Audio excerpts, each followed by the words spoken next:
Damn. Wolnikowski. What a cool track. Anyways, what's up, guys?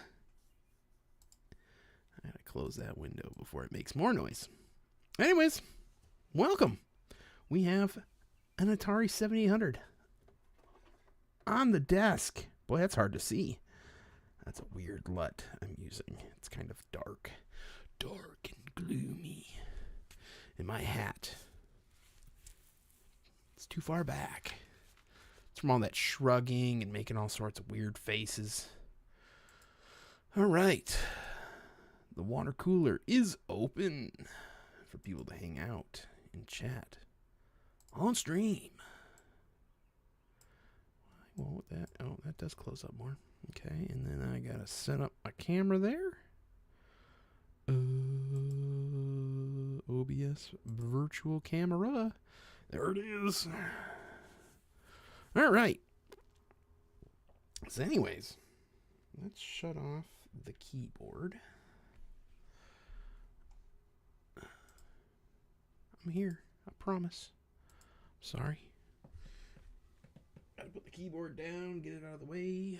Anyway, so we have two things to kind of hang out with us tonight. Normally, when I do a 7000 stream, I use this Fred Quimby's Concerto Cart, which it's by Erstwhile Technologies. It plays all the 7800 stuff, at least most of it. Doesn't play all the homebrew stuff, but it is a pain in my rear. It fights me all the time. So, what I end up with is...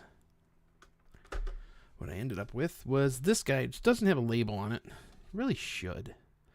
But this is a 8-bit devices Uno cart. And this plays all of the 2600 titles. So this does not play Pitfall 2. And this does. Though the music I've noticed is a little tiny bit crunchy. Little tiny crunchy. So, anywho, I think what we're going to do, I have not double checked whether chat is working, but we can do our Discord link. Yes, it's working. All right, so that's if you want to join the chat. And as always, we always bump retrorewind.ca. Retrorewind.ca for all of your Commodore related, Tandy Coco related add-ons, hardware, repairs. If you use the code CC10, you can get yourself 10% off. We'll talk about that later, I guess. Anywho, so what I think I'm going to do is I think I'm going to stick with 2600 titles for right at the moment. I got to make sure I plug it in correctly. Bolts towards me. All right. So we're running this through a retro scaler, which is a really bad RetroTink clone. It's not good. And you're going to hear the traffic because it's warm in here. Well, it says 74, but it was 80 degrees outside not too long ago. And then I'm using this gamepad this is a Commodore 2000 Ultra Mega Super Duper Gamepad 2600. It works in 7800 mode, and it also works in two other modes. 2600, where number one, this guy over here, is just a button, and then up obviously is the down button there, and then it works in 7800 mode, so you can have two buttons. So, like I said, picture's a little flaky here, but this menu is kind of flaky anyways. And, all right. Let's see here. Out the gate, what do I feel like? I think some Pochenix. We'll start with some... No. I know what we're going to do. Hang on. If I hold the right button, hit reset, it'll go back to the menu. I actually want to play Demon Attack. because I played Phoenix in the last one. There we go.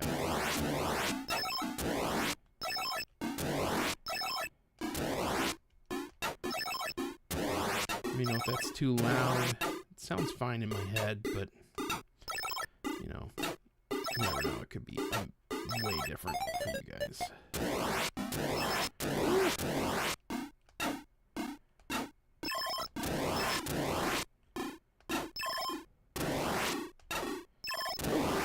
Oh.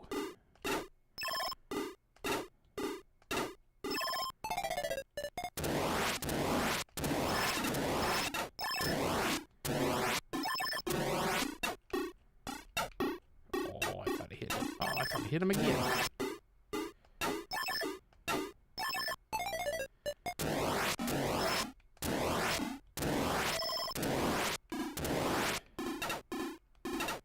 Whoa. Whoa. Whoa, he got me.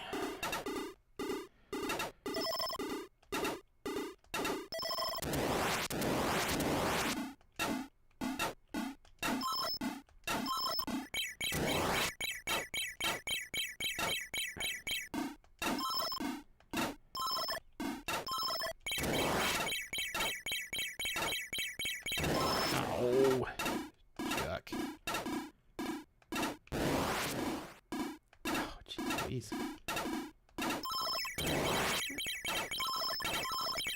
No!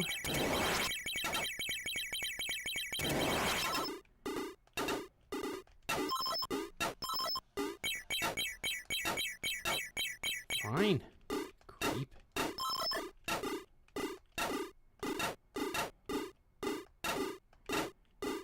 Ah! Good. Great Gugga Mugga.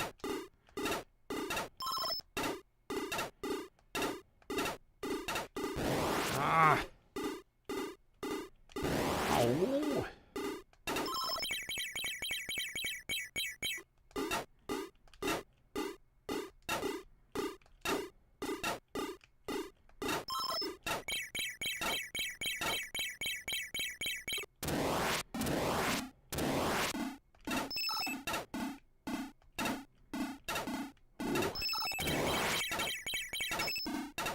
Ah!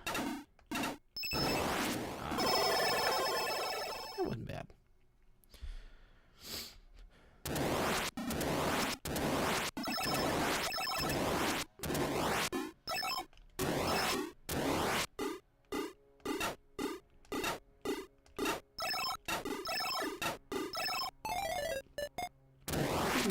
Boop, boop.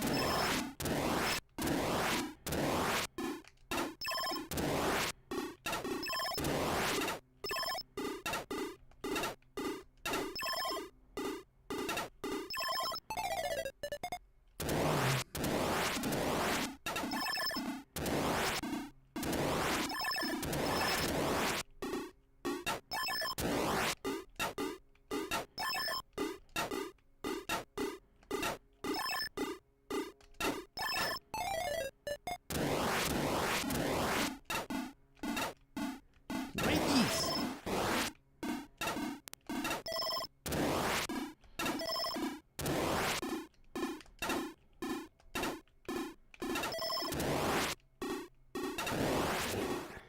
Dang it.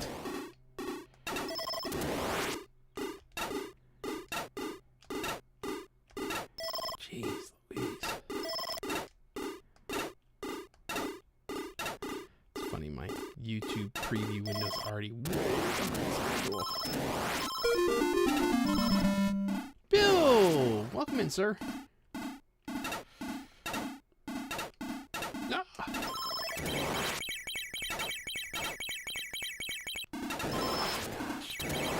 These little guys kick my butt.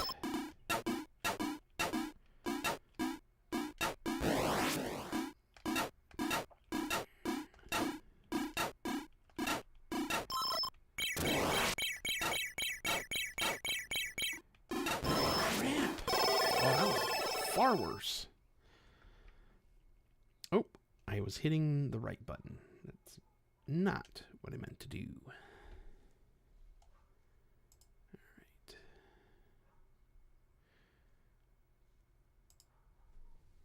Alright.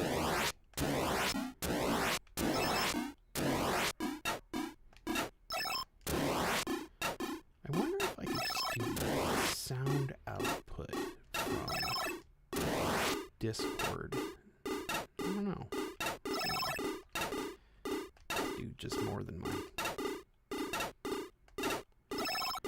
We'll see.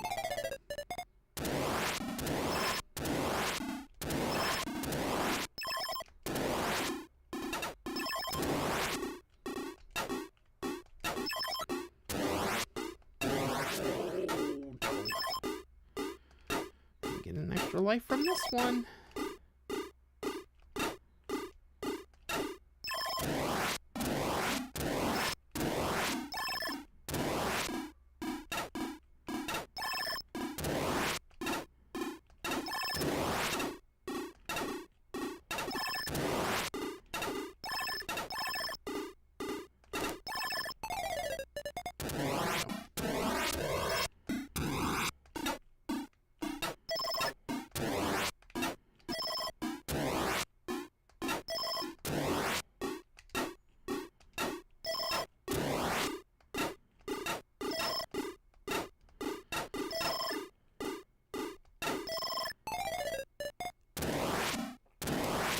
I shouldn't have got rid of the stream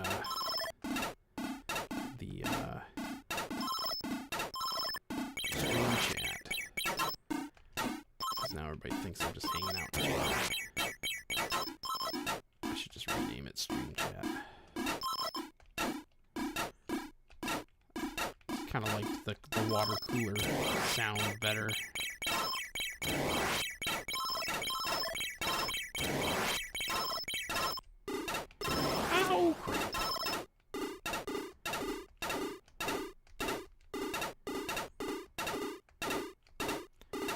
Sounds like my audio's not piped in here.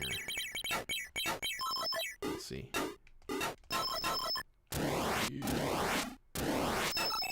Should have some lights here.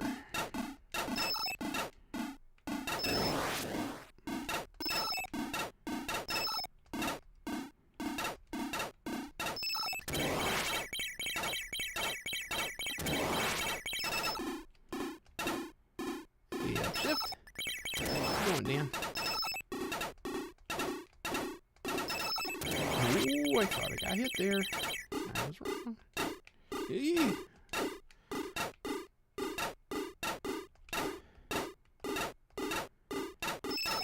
Oh, crap. It's a good one.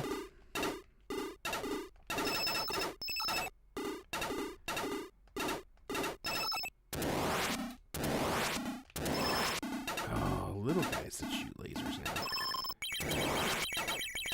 How's it going, Josh? Oh, crap.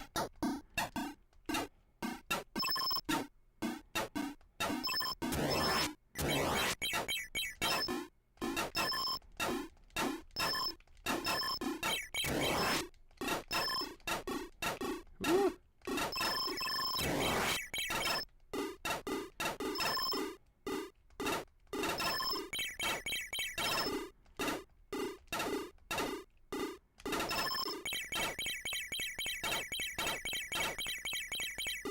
Oh, that was close.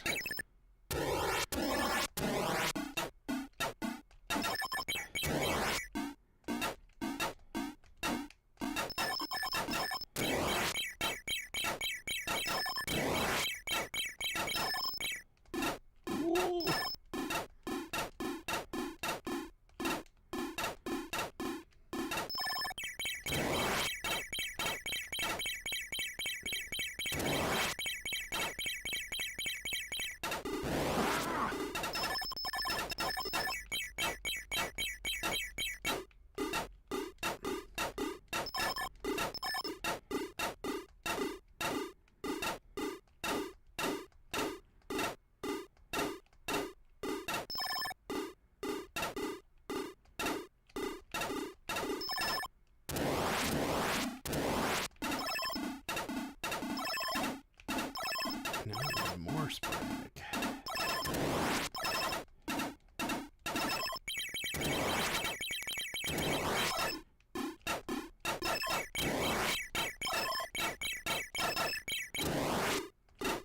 because you don't have a Commodore 2000 gamepad.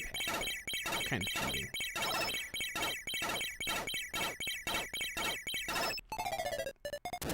Extra life. Oh, well, there it goes. Now they just get super sporadic.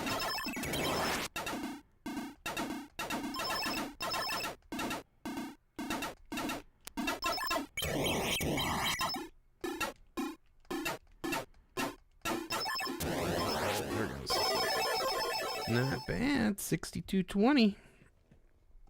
Let me make sure the chat's set up correctly here. I don't think I've got everything. Okay, I do. Bill's muted, but I can see his leg and what appears to be his left hand.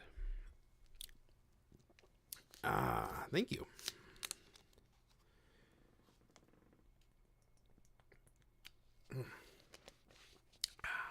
It's a warm one today.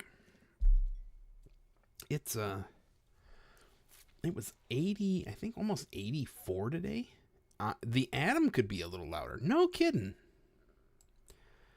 No kidding. Let's go. We'll go. Not there.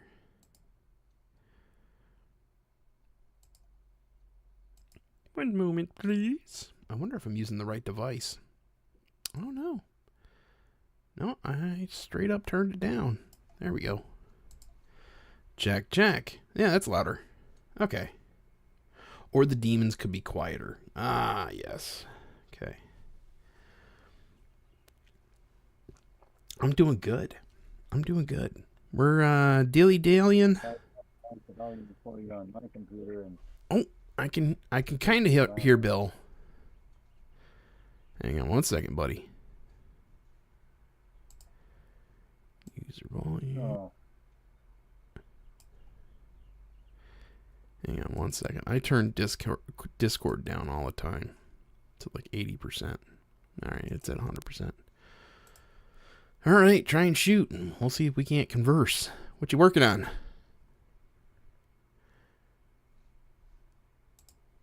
Oh, I don't know what's going on.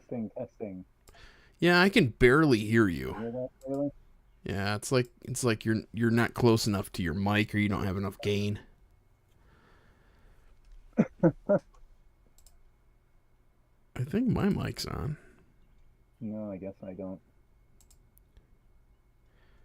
Yeah, my mic's on. Oh, yep. Yeah, it is. Okay. That's weird. That's all right. All right, what's next? Some dancing characters here. Ooh, Defender. I haven't played Defender in forever.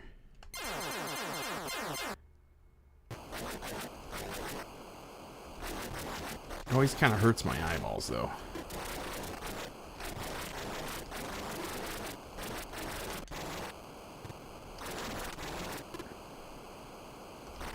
It's going to steal human. No, you knock it off. Hey, none of that. Really? Wild. It's definitely the easiest version. It is flashy and has all sorts. Oh, that's bullcrap that just showed up in the middle of nowhere. You were never a VCS guy. Technically, I was a 7800 guy, not a... Oh yeah, I forgot about the bombs. It's been forever since I played this.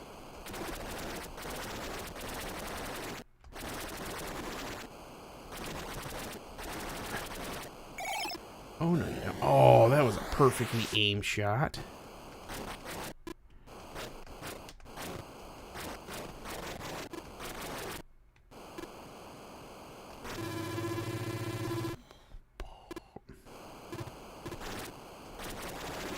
Ugh!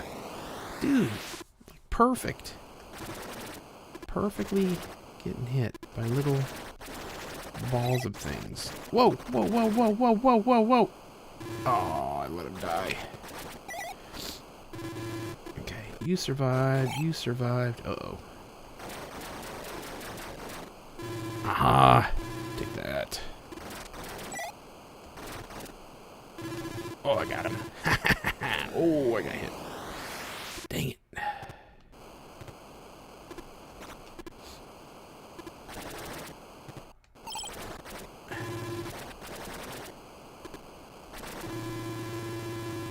Testing, testing. There you go. I can hear a bill.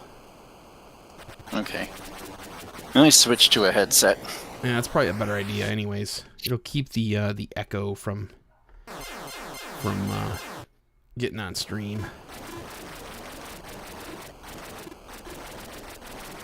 Yeah. Well, once again, I can either listen to the game and have an echo eternally, or not listen to the game and not have an echo. Yeah, I know it's horrible.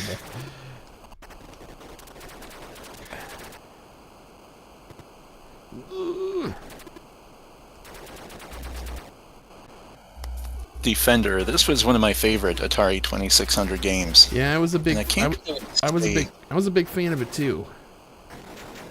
I can't really say why very much, except that I guess I really liked the cover art It's on flashy. the cartridge, and yeah, and the fact that you've got this very like teardrop shaped ship that shoots a laser that's bigger than itself. Uh-huh.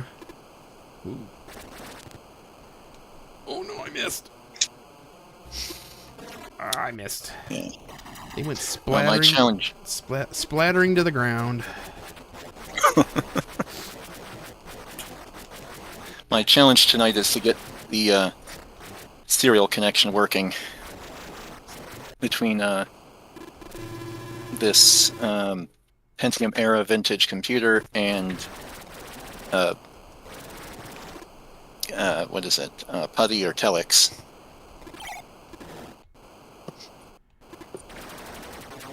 Oh no! Humans get eaten, and then I get banished to the. Whatever this world is. Oh, there they are, already demons. You're feeding back something. I am? Yep, I'm hearing like an electrical buzz. Oh. It's like a brrrr. Maybe it's a device I'm getting close to. Yeah, probably.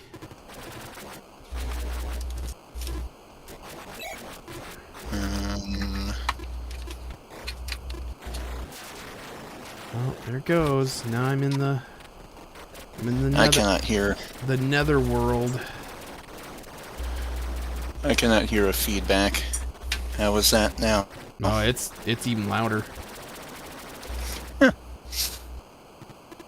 It sounds like it's always on.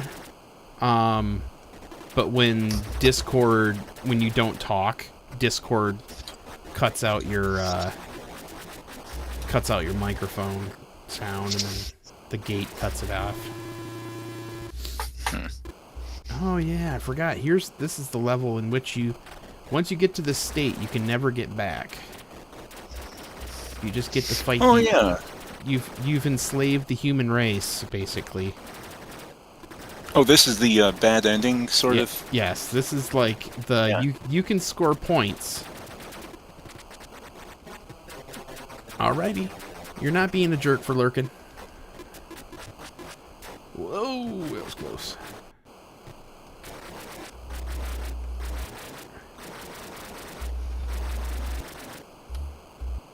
Or alternatively, I could get serial connection working between this Pentium era vintage computer and one of these 3 terminals that I've got here. Do that. Now, what's the point? You said you're trying to do a serial connection between something and something else. Like anything will do at this point. I see what you're saying. Just say, yay, I got something working. Oh, I thought I was permanently banished to heck here. I'm not permanently banished to heck. Oop, I got hit again. Dang it.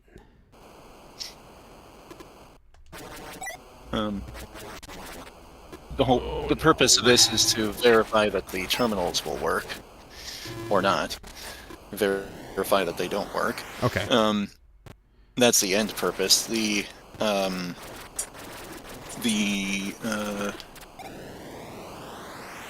intermediate purpose, or whatever, is to prove to myself that I can do a serial connection. Okay. By modem or telex, or no modem, that is, or telex, or whatever I can. You're not just gonna do the old Raspberry Pi method. Unfortunately for me, that uses Linux, and I barely know how to pronounce Linux. I'll admit, the majority of my Linux experience is via, Googling how to do things.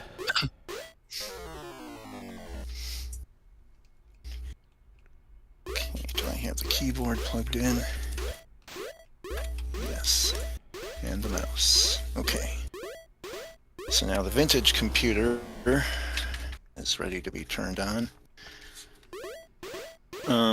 So I've got this Ugreen adapter from USB-A to DB9. Interesting. Going through... Where'd the no modem go? There it is. There's the no modem adapter.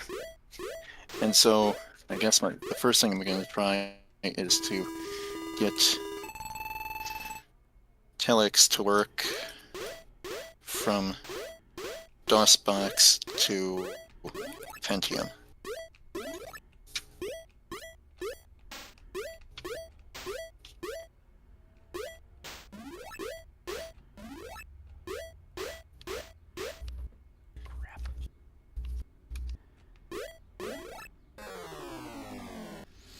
This game is very sensitive.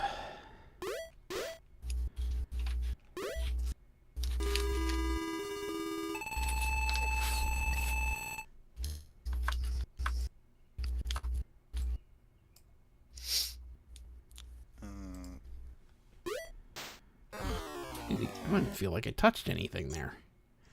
Oh well. Are you still getting feedback or buzz from me? I turned you way down. I could still hear your voice, but you're not as audibly loud.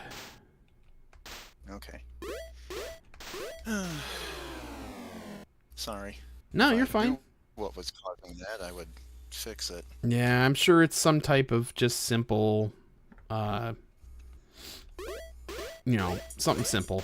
Nothing, probably ungrounded cable or something running on a different circuit. It's like your computer's running on your, whatever you're using is, just could be just a dirty connection of sorts.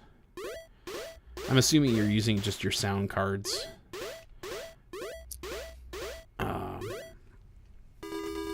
Your sound card's input for a microphone. I'm using the headset microphone. Yeah, just into the whatchamacallem. Oh crap! I always do that. I always forget to hit the bottom one, and then I'm hosed.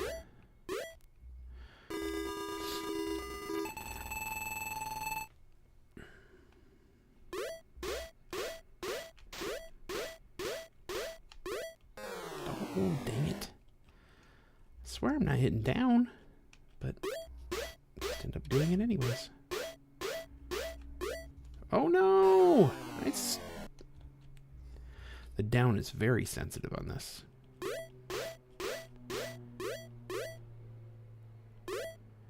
Oh, what's this one? I never played it. Frostbite. Don't know if I ever heard of that one.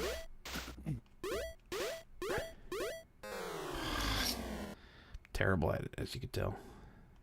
Now this computer, I can't remember if I got it from computer, the Pentium, I mean.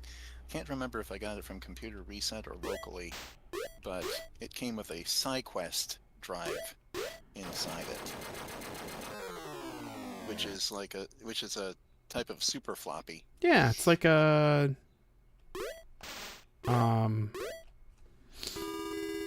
it's tape based, right? No, SideQuest is disc. It's like a Yeah. It's disk based, and the drive, thankfully, is smart enough that it does not need drivers. oh You cool. just plug it in, and it treats it like a CD-ROM drive or something like Oh, that. no kidding. So, I see. It's showing up there as a secondary. Yeah. This particular computer came with 2 hard drives in it, and I have not figured out what's on the second hard drive or cannot access it or whatever. Oh, that's why. It's because it says not installed. Well, what the heck?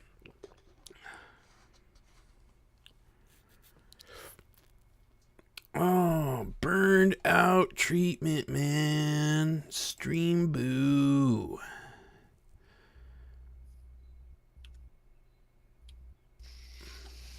Primary master, yes. Primary slave, auto configured, it says, but it does not sense anything, even though Yeah. the drive is present. It might be the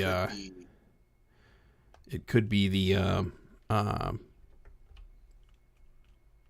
maybe the Jumpers. jumper settings. Oh my gosh. So sensitive.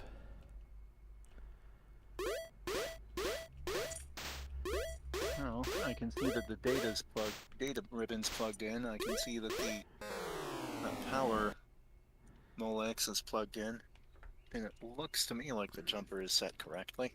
Oh, maybe the second drive doesn't work. Have you just tried plugging in the other drive in, leaving the other one out, and then just put nope. try put it on in cable select mode instead of in slave.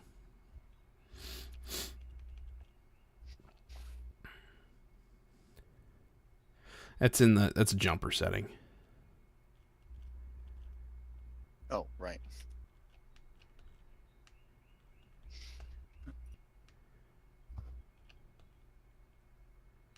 Shark Attack.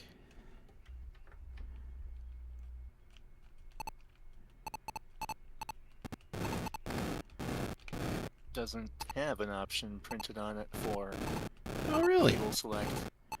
Huh. That's unhelpful. Nope. At least it has the other 3, single, master, slave.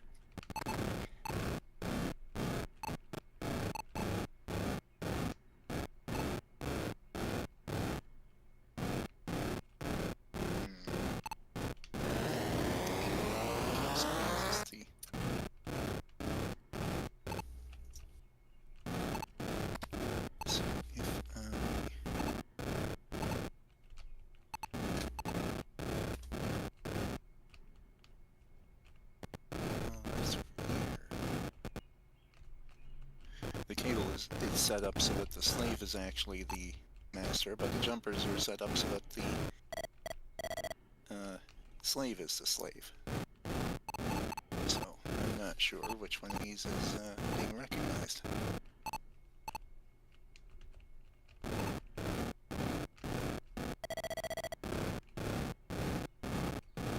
Let me unplug one of them. Although really I should not even be messing with this. I should be getting my goal for the night. That's what hobbies are for. Side quests.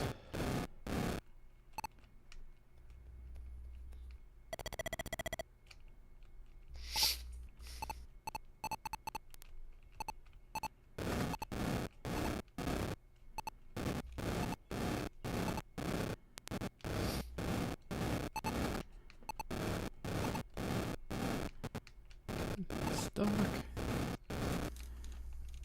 Oh, gosh, come on. Oh, Jesus. Are you seeing the writing here on the screen backward? Nope. No, that's just how that's how it displays. No, I mean the writing on my camera. No, everything's the right way around. Oh. Yeah. It's just so when you have your hand in front of the camera and you go left, you actually go left. And then when you go right, you actually go right. You see it in reverse. I see it in reverse because it's mirroring it for me. So if I brush my hair, I know which way to put my hand. Yeah.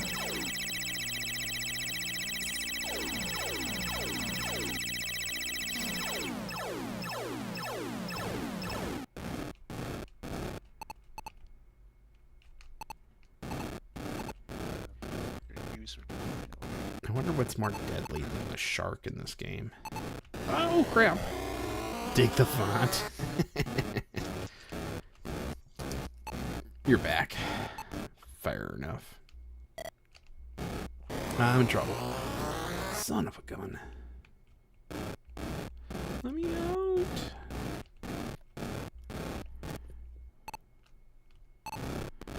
Ah.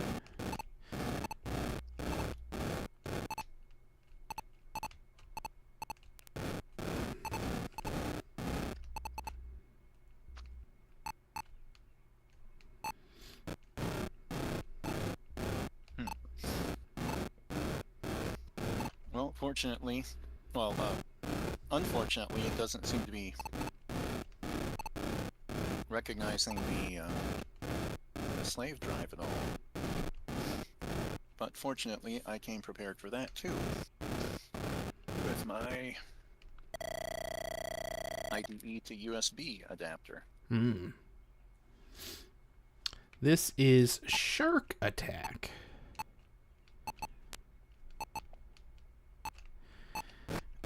The funny thing is, I had this as a bare cart. It didn't have any case. I don't remember who gave it to us. Just someone was like, hey, I think this is an Atari game, and we just plugged it in with the sake of just trying it, and it worked. But we did. Oh no! That's it. Our life. You know, it gets harder, right?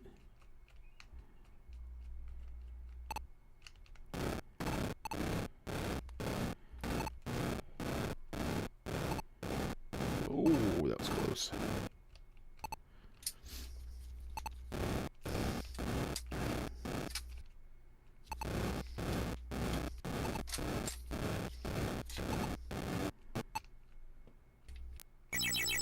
Crap.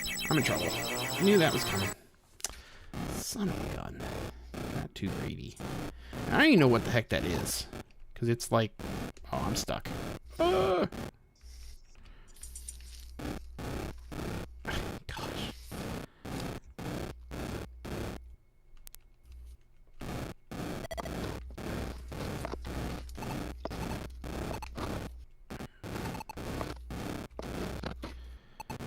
Crashing like...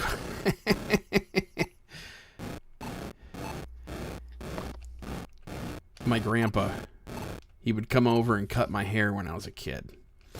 And he would say, sun's going down. And we would like, Grandpa, it's 3 o'clock in the afternoon. And he would say, yep. Technically, the sun's going down. Oh my gosh, that was a quick one. Let's try 7. Oh yeah, I remember this mode. This is like the impossible to get out of mode. The doors change randomly. So the whole goal is you go out and you grab these, I think they're pearls. And then you take them to this center thing that's supposed to be like a cage.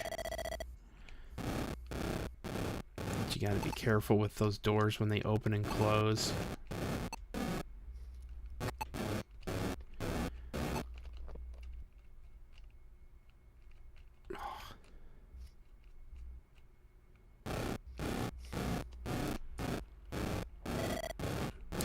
I think the thing that comes out's like a sea urchin, but I don't. Oh no, it's not. It's an octopus. Never mind. That's what it is. It's an octopus. There.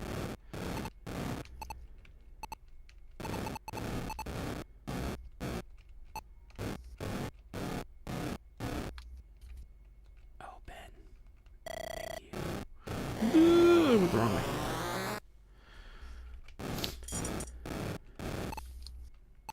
Yeah, I think it's too nice of a night tonight to attract any kind of a crowd today.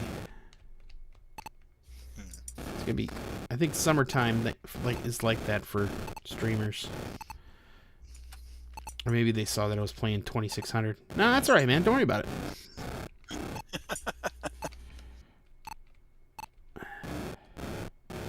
Take care, Josh. Oh, I'm stuck on the wall. Stuck.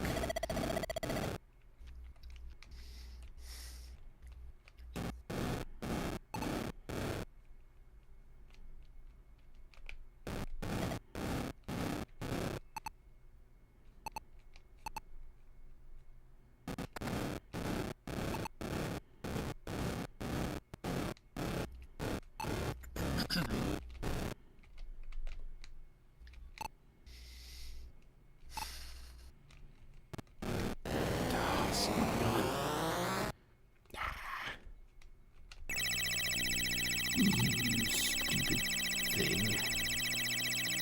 Ah. Okay. Next one. Next game.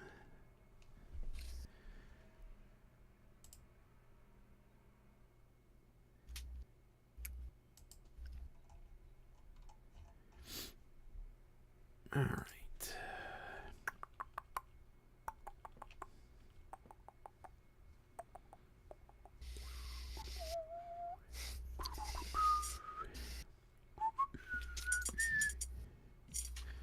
Like Spider-Man.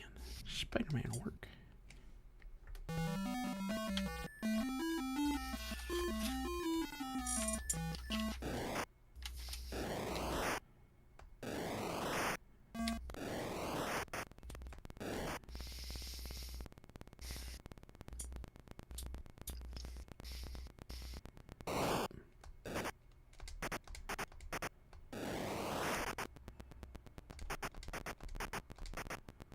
Oh, that was weird.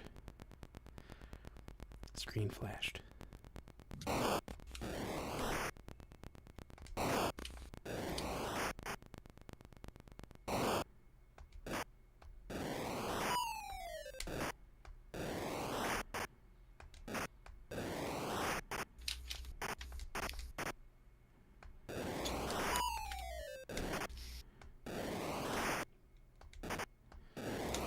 Green Goblin's giving me the spooks.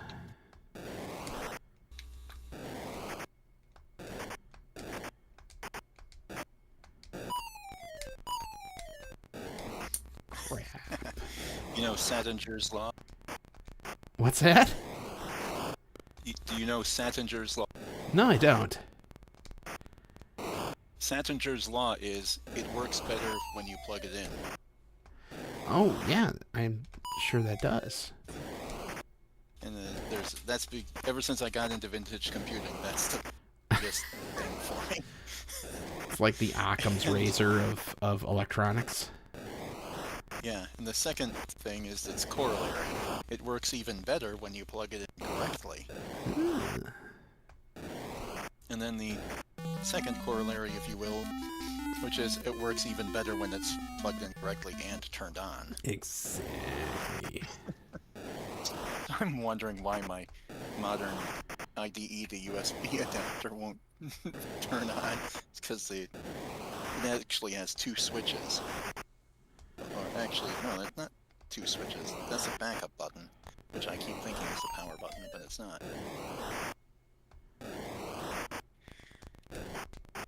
Okay, so what is on this secondary drive, or is it even readable at all?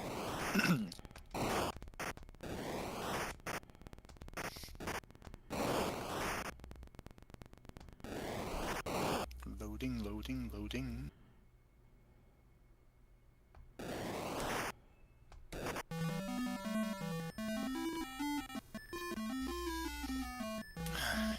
just caused File Explorer to hang up. Now I gotta deal with him twice. It's funny, there's like a frequency that's happening in this game that's making my capture device freak out. In Spider-Man specifically? Yeah. Now, this game I remember.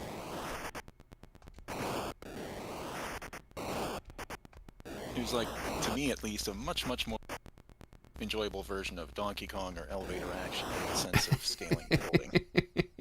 Yeah, Donkey Kong was really bad on this. Oh no! No! Oh gosh. I forgot about that part of it. Yep, you gotta make it within the timer. Oh, man. Within the timer, not before you get the ground? No, there's a red timer on the side here. I'm not gonna make it. Oh, make it to the top in the timer. Yeah. We are playing the Atari... Well, actually, we're playing a Atari 7800, but I'm playing Atari 2600 games right at the moment. This is Spider-Man. How's it going, Scott? We're going to be in your area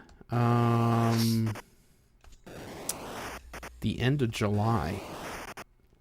We're going to be in Southington, which I think is like an hour from you, isn't it?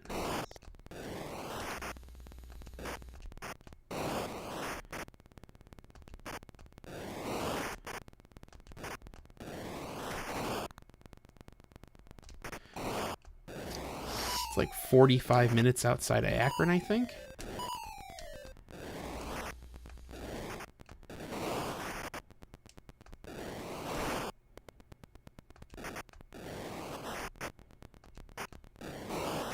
Oh man, I don't think I'm gonna make it through this one again.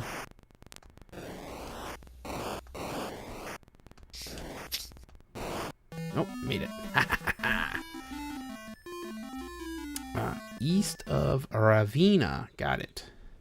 I don't particularly know what's there other than we got this cute little like Airbnb for the wife and I to have our 20th anniversary.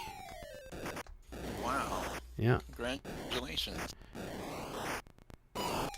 It'll be oh man, terrible at this. Yep. 20 years 20 years married, 26 years together. Oh man. Oh wow, that was the timer. Our 15th October. Congratulations, man.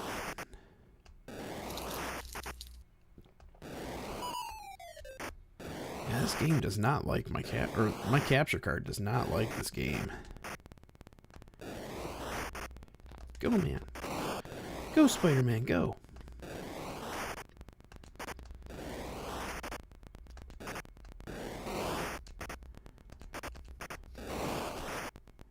Come to think of it, I think this Atari 2600 game was my introduction to Spider-Man. Oh, really? I hope the Superman wasn't the your introduction to Superman. I've been good, Scott. No. I've been good. Work's been a little rough, but everything else seems to be going all right. I'm out of drink, man.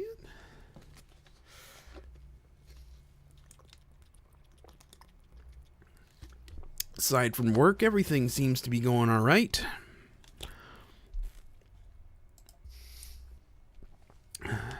Hopefully getting ready to do some home renovations. I'm trying to build an office so I can do some work from home. And there's a Chris Petzel in chat. How's it going, buddy? I'm alive. That's good. Positive. Yes. Scott says, "Hi, pets." Well, hello. Oh, I gotta change my audio here. That's better. I think. Oh, I've been mowing for 3 days, so... You've been mowing your lawn for 3 days? Yeah. It's a nightmare. And boy, are your arms tired. Oh wait, that's the wrong word.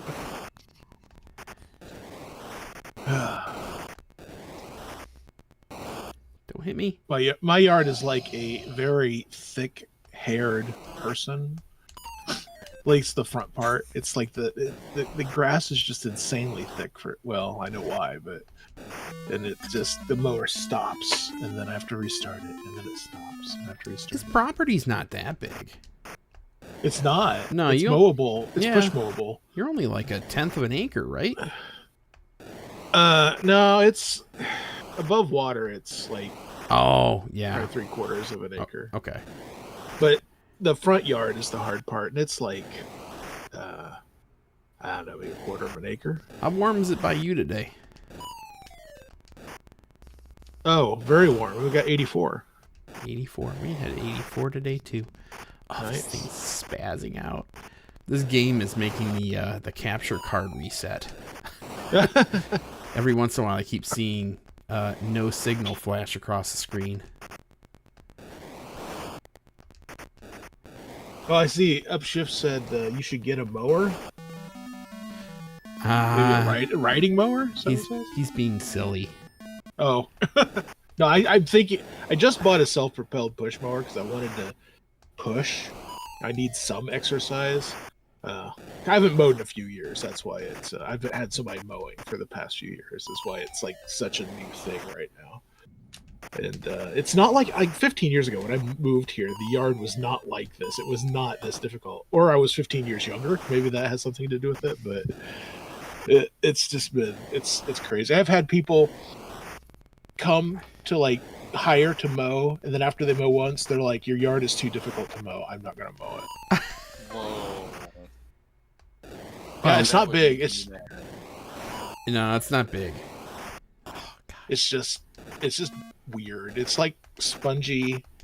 It's like like a bog maybe. Not Yeah, quite that. your property is really wet. Yeah.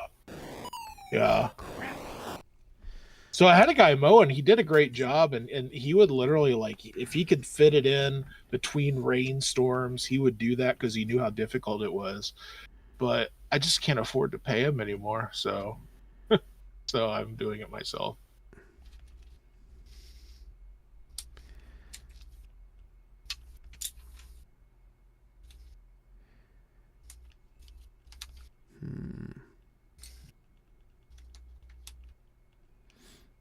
Oops.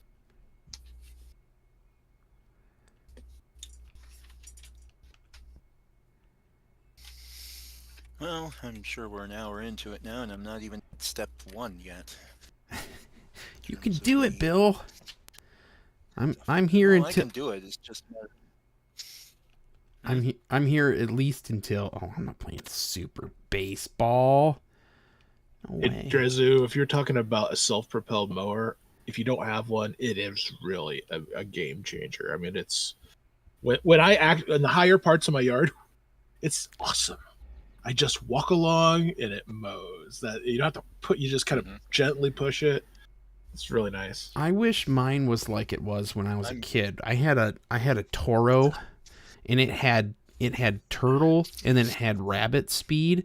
My when I was a kid, rabbit speed was awesome, but now I want turtle speed. Well, now Toros have personal pace, and it literally is like that. Like if you walk slow, it just goes slow. If you walk fast, it goes fast. I mean, it's one of those things where it's actually what it says it is, and I'm amazed.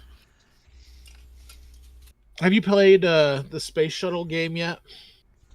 Yes, I don't know how to do it. I don't think anybody knows. Does anybody know how to do it?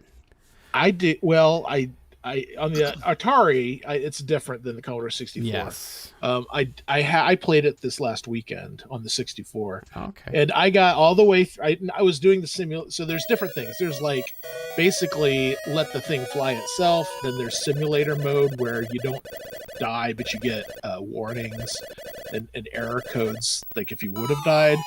and then there's actual flight mode where you will die if you mess up, and you actually consume fuel. And I was playing simulator mode, but actually I flew the whole simulation to the very end, and I forgot to put my nose gear down on the ground when I landed, and then I failed. You killed everybody. You killed all the crew members. Yeah. Good job, Chris. Sorry. But yeah, I'm gonna bring that to Boat Fest. Actually, Boat thought that would be a good idea.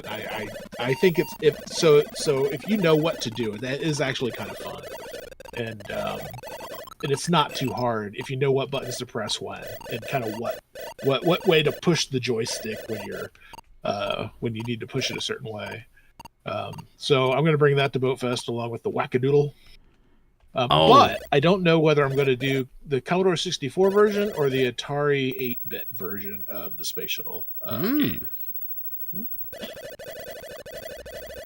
Because I've never played the Atari 8-bit one, so maybe I'll do that here in the next couple weeks and make a determination. It was funny because the Wackadoodle is going to be on the Commodore 64, and I thought, oh, well, I only got one Commodore 64. And I'm like, no, I don't. I have a 128. There you go. You play it on that. I haven't turned it on yet, though. Well, That could be a problem.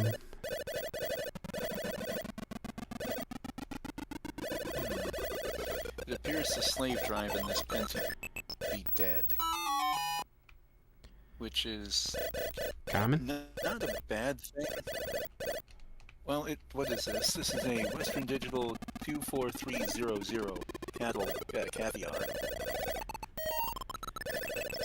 Which is not necessarily a bad thing because I was planning on putting a CF card adapter in here as well. The only trouble is this, I'm told that the CF card adapters typically do not like any other device on their channel. Or any other device channel? Yeah. It also Another doesn't. channel from the motherboard. CF cards also don't work too well with. I'm assuming you're running 98 on there. If it would ever boot up, I could tell you. But I think so. So Actually, I wrote the case over here. usually, CF cards don't like the random access of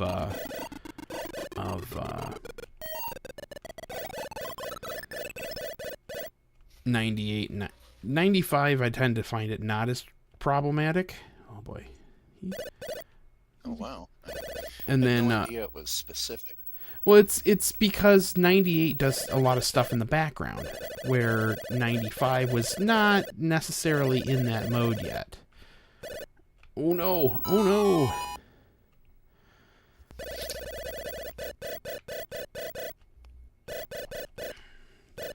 to answer your question, Rizzu, yes, the 128 did have a Z80 in it. As Sure well. did. Yep. It could. So you had your 128 mode, your C64 mode, and your CPM mode. Yep. I picked up a 128. I think I'm bringing mine. I think I'm bringing that, and I'm bringing the 486 sniffer PC. That word again. I like it. It's a good word. It makes it unique. What does it mean? Well, it was a packet sniffer.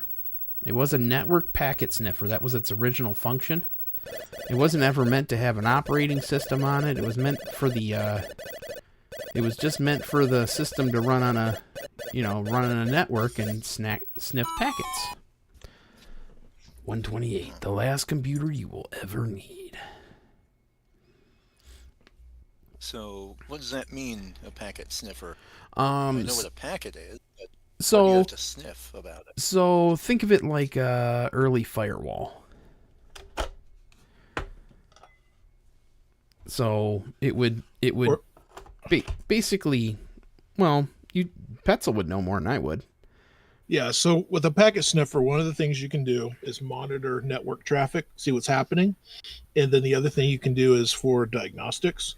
So as you're trying to figure out what's happening in the network, if you're trying to, figure what's actually going out through the stack, the TCP/IP stack, you can use the a packet sniffer to get, I forget which layers, but to actually inspect the packets at the layers themselves as they're going through. Yeah. But it's also useful. It's less useful now because everything's encrypted. Yeah. So web traffic is all HTTPS. Although there are ways that you can kind of fool some things. But yeah, I used to use a packet sniffer to see what my kids were doing on the internet. It doesn't count as espionage if it's your own entity. Exactly. Right. I swear this stupid Concerto Cart hates my guts. Concerto is not. It's not a symphony. It's hating. It's not working right though. Nope, still not working right. It's killing me. Come on. Boy, this. The thing about Drezu, the thing about a packet sniffer, if you could use it for hacking, but you have to physically be on the network that you're hacking. So that kind of precludes some things. But if you get on the network and can access a packet sniffer in some way or put one there, then absolutely.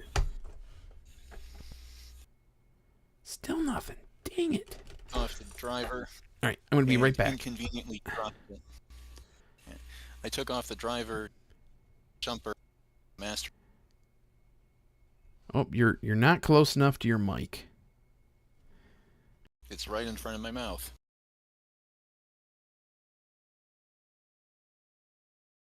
I feel like I should start tap dancing.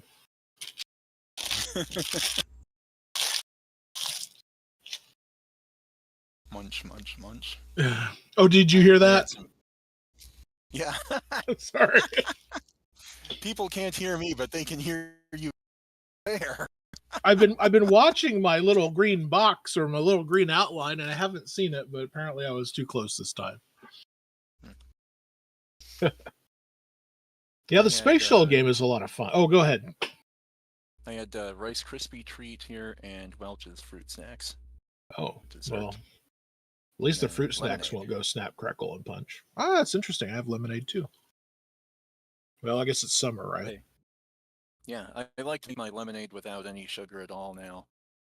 I just pour some lemon juice into the cup and then fill the rest up with water, and the action of filling it with water is what stirs it, so I don't even have to stir it.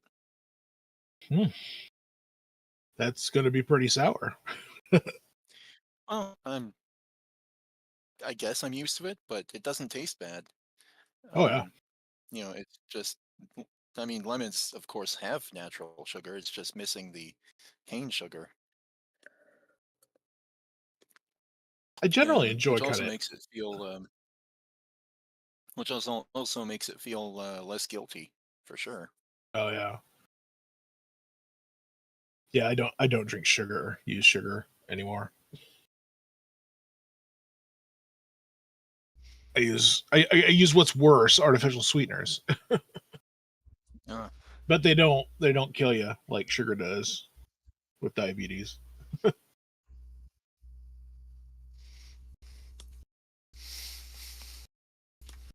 So what exactly are you working on?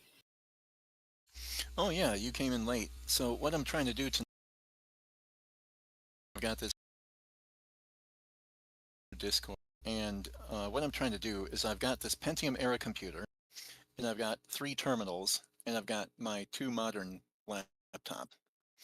And what I'm trying to do is to just start a serial terminal, communication session between anything and anything. Oh, okay. Yeah, I was reading. I guess I was reading about this in Discord.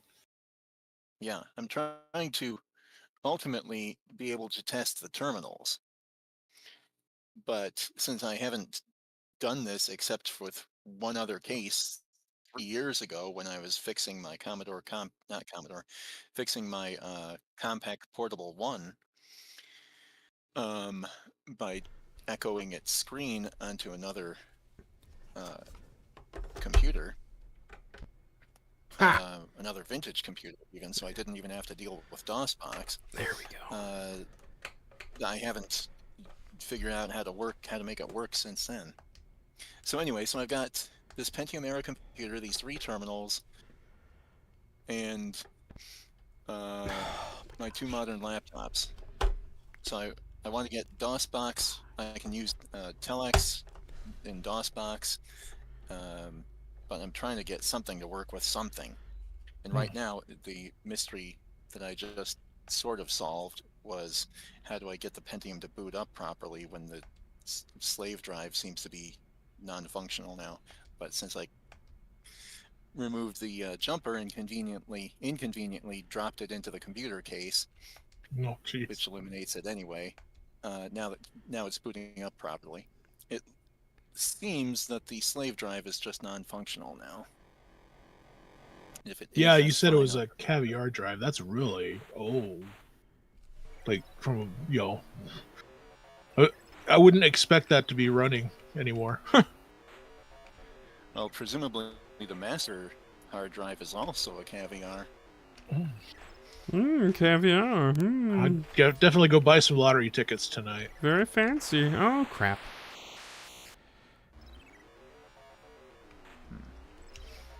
Yeah, not even my USB to IDE is recognizing the slave drive at all. So I guess I'll just mark an X on it and trash it. Is it? I mean, can you feel it spinning?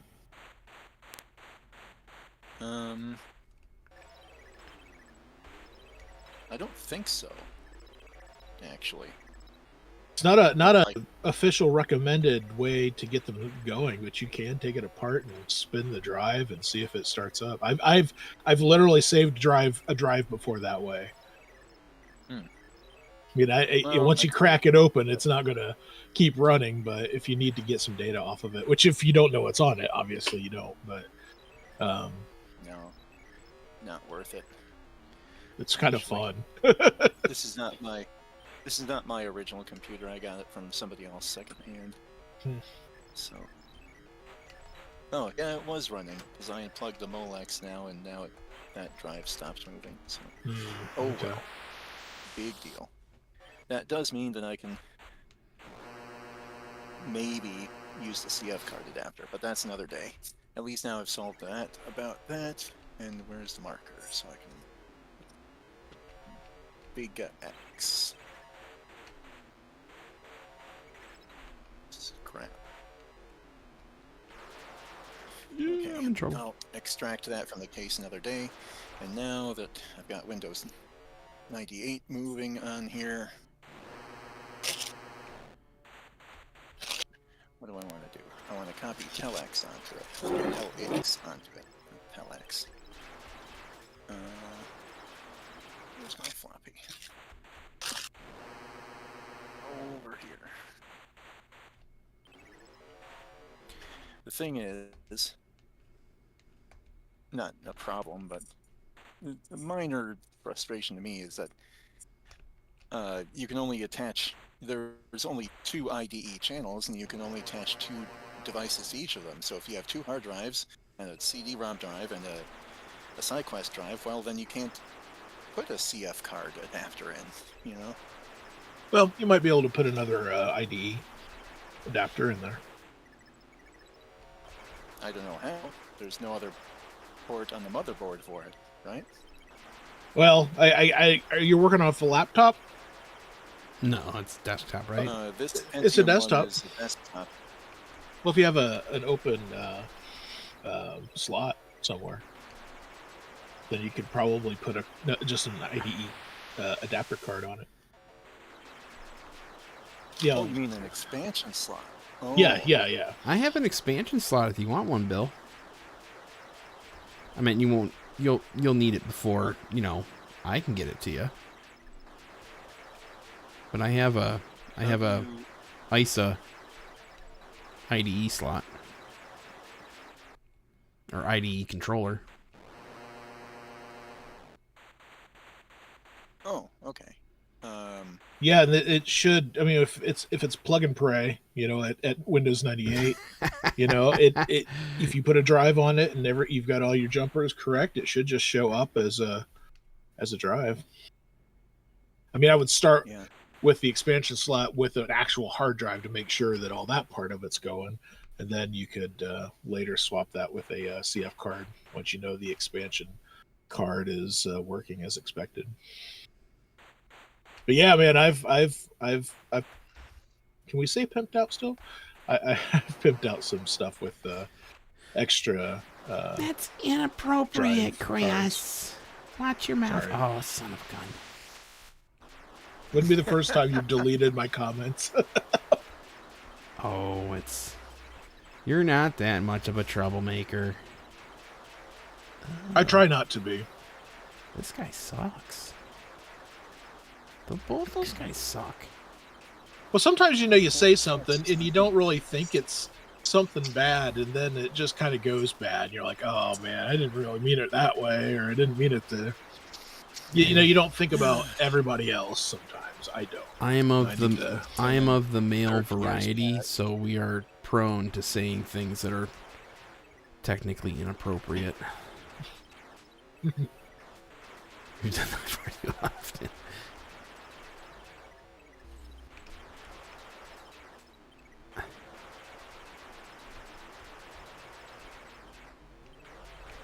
Ugh. Oh, son of a gun. Man, not gonna So Adam, would you say that this version of Impossible Mission is better, worse? I would say it's slightly Is it more worse. or less impossible? Okay, so history lesson. This version is a fix by the original guy who converted it to the 7800.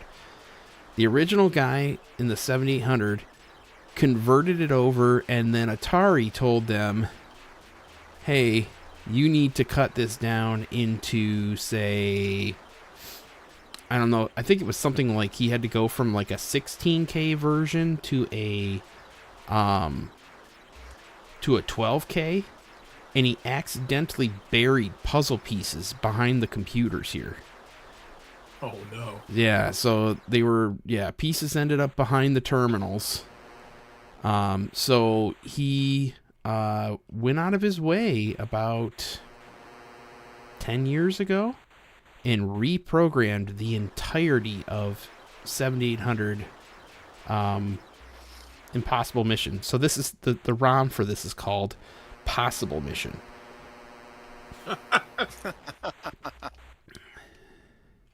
If as you can tell, the board for getting your snoozes and lift resets is like it's missing 16 slots. Oh, my sound's way behind schedule here.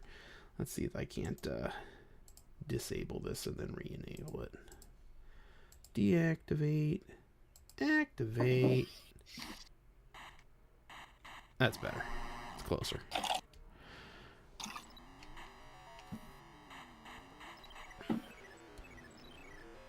So, gameplay-wise, they're almost identical. What's missing is there's no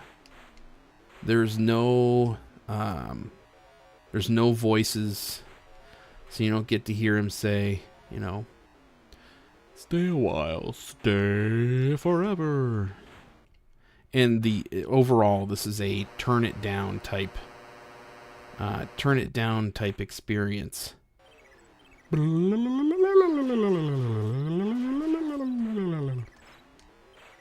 That's the best part. Exactly.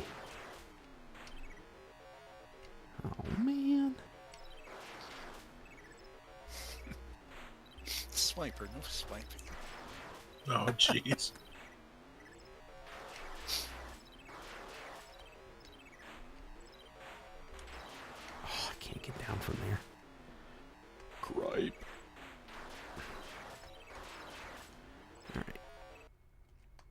Disable robots.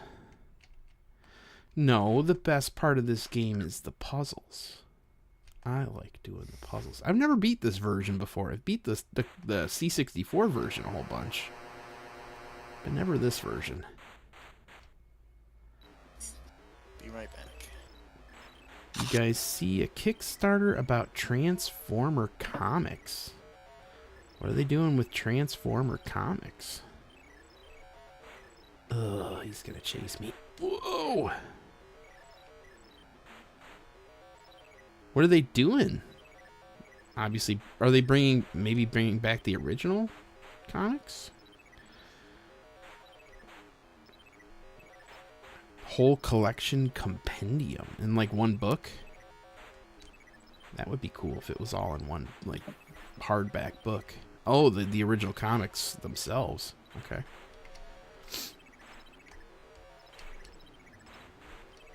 Four books. Okay. That's cool.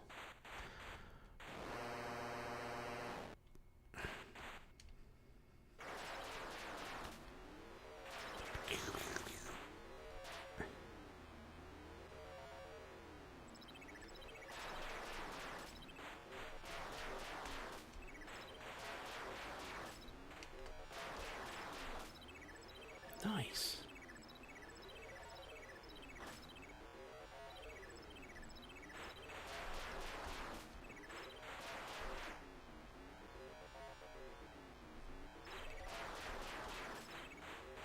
But I'd say the mechanics almost identical. Like the jump and flip mechanic. His sprite doesn't look as cool as the one on the Commodore 64. But it works. Bought the first compendium. Oh, cool. I'm back.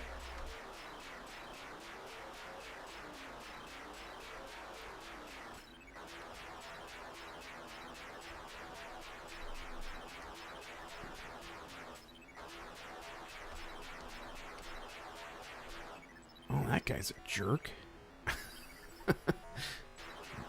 Zap.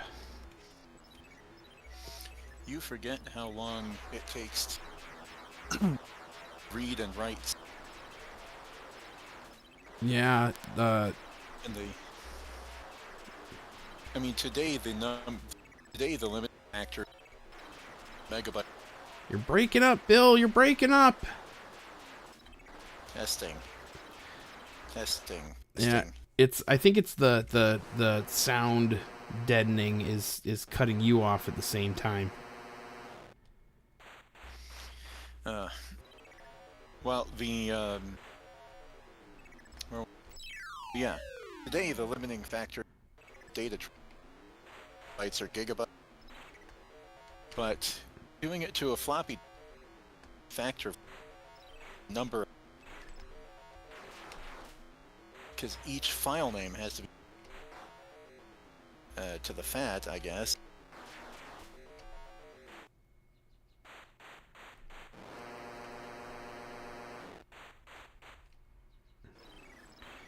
Not sure what's Yeah, I'm not sure what's going on with your setup there, but I only wasn't heard, enough. Yeah, I only heard a few words. You would start talking something about taking a diet and getting too fat. That's what I. Yeah. I heard giggle bites. Oh, he disappeared. Giggle. Testing. Nah, it's still doing it. Like I said, you need to go into the settings and see where your oh,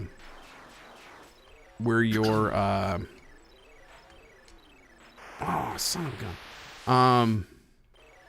Where user settings. Yeah, and then go into audio, and then there's like a noise suppression setting. Yeah, there's like input sensitivity, and then there's voice processing, and then there's noise suppression. Yeah, hang on, let me look. They've added a few. I'm looking. Yeah. Noise suppression. You can move it to. Is it on crisp, standard, or none? It was on crisp, but now it's on none. Okay. Yeah. Because I use standard. I think that's okay. Crisp is a little. Yeah, I use standard. Crispy. As well. Yeah. Testing with standard. How's this? It's a little much it's a little better. better. Like I did hear something kind of drop out a tiny bit, but it wasn't much. Okay, let's try standard then. Sometimes better is not better, or newer is not better. Yeah. Yeah. Oh, But- I'm gonna turn on my video again. It works really well.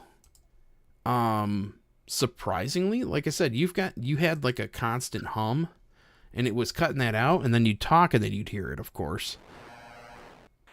But Is there a constant hum now? no. Oh, good.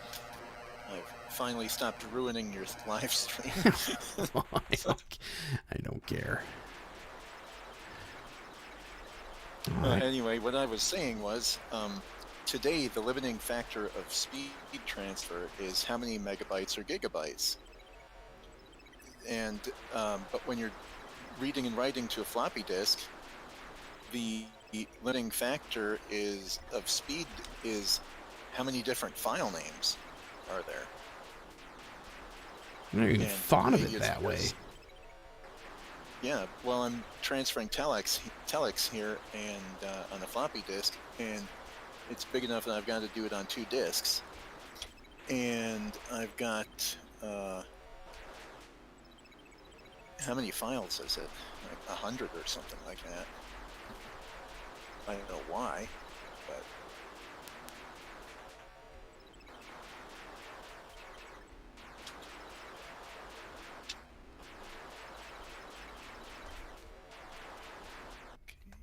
utilities new. Well, I think what you're noticing is that floppy drive transfer speeds are so flat across the board and so low that the limiting factor ends up being I don't have a password. Never mind. What ends up being the limiting factor, the reason why it's the file size is just because every time it grabs a file, it has to switch a track.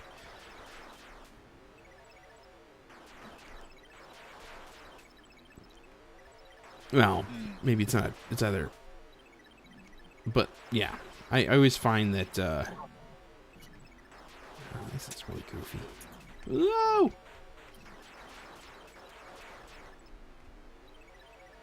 This is now I'm an hour and a half into it, and I haven't even gotten to step 1. That's the way it goes, Bill. We can't all just get it done and not have it be convoluted. Oh shoot. That's always the problem with writing instructions. It's like, where are you going to start out at? Where are you going to assume your user is starting from? I wrote instructions for using the Naboo internet adapter, and kind of a start to finish. But even with that, it's like, you kind of have to already know how to put Raspberry Pi OS on a on a Raspberry Pi. You have to go Well, in from. that case, Go ahead. well, in that case, maybe a good thing is at the start. Here's a list of prerequisites. These instructions expect that you already know how to do number 1, number 2, number 3. If you don't, then you have to learn how to do that first, and then come back. Yeah, that is what I did. And you know what I did? I deleted my website because I decided not to website anymore, and I didn't actually back up the database that had all these instructions. I had spent hours and hours and hours writing. So you shot yourself in the foot. Yeah. You'd think I'd do better than that, but Yeah. I was just like, you know what? I'm done with a lot of this stuff. I've kind of cleared out my life in the past 6 months, and that was one of the things.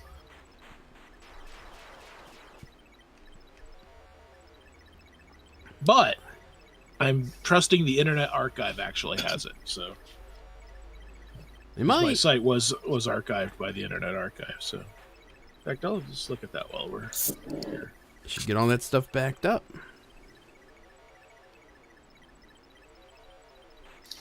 Well, the Internet Archive, even when it saves like GeoCities web pages, it doesn't save everything. It's not a mirror of the site, unfortunately. Yeah, I'm just wanting the text of the instructions. Is really all I care about. Long story is Drazu asked why in the last 6 months, and I said basically long story short, Chris started to take care of his daughter. Oh man. Oh wow, I can't believe I made that. Wow. Yeah, she's doing better. She's doing better. She had surgery today, but it was not a big deal, and she came out fine. And I took the day off to spend it with her in the hospital, but she's still there in the hospital. But she should get out tomorrow. She spent a lot of time in the hospital in the last 6 months. Yeah. Wow. Man. She's 24. She has a 3-year-old. So, and then my 21-year-old also had a baby in September. So we've been on turbo for a while. Yeah, you have. Wow. Thanks, Drizu. That's a short level. It's funny you say that, Drizu, but I gotta tell you, I can't imagine someone not doing that for their child. You know, I mean, I don't care how old your kid is. You know, if they need your help, you're gonna take care of them. Yep. But I guess that's not everybody, from what I've No, learned. it's not.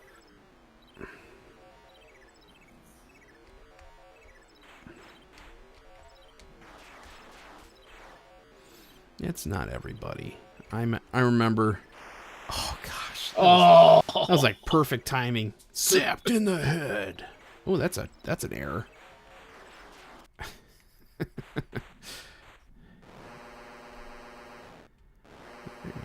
far up can I go? The Wayback Machine does have my instructions. This is awesome. You better back her up. I'm backing her up. I can tell you that. Who knows? Who knows how long the old Internet Archive is gonna hang around? You know, I know they have what you would call it, a exemption for, if I'm not mistaken, it's copyright. I don't see what else that could be. Yeah, it has something to do with being excluded from certain types of copyright. I don't know why. I don't know what their deal is, but there's certain things that they treat it. It's almost like treated like a library. So like how a library. Oh, that thing's gonna zap me immediately, isn't it? It's a DMCA exemption. That's what it is. To help vintage software. Yeah, so you could archive this stuff, copies of it. I'm looking it up. I don't know this off the top of my head, but you're right though. That's what it is.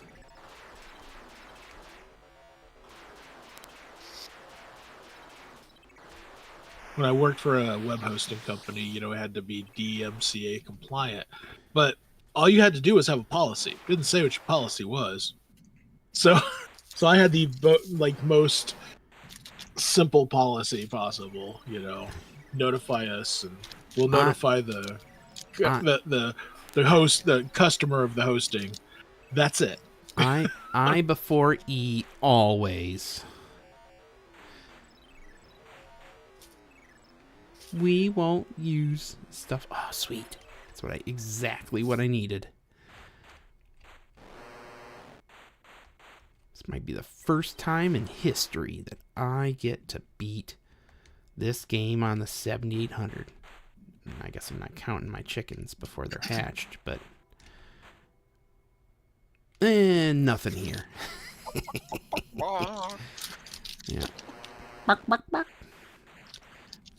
What was Gonzo's? Count your Astro chickens before they're hatched. What was Gonzo's Camilla? That's it. Yeah, I'm gonna need. I know that really only from Muppet Babies, where she was a stuffed chicken, a toy chicken. Oh really? I didn't even think about that. I haven't watched Muppet Babies in forever. You want to know where? So here's something for television fans.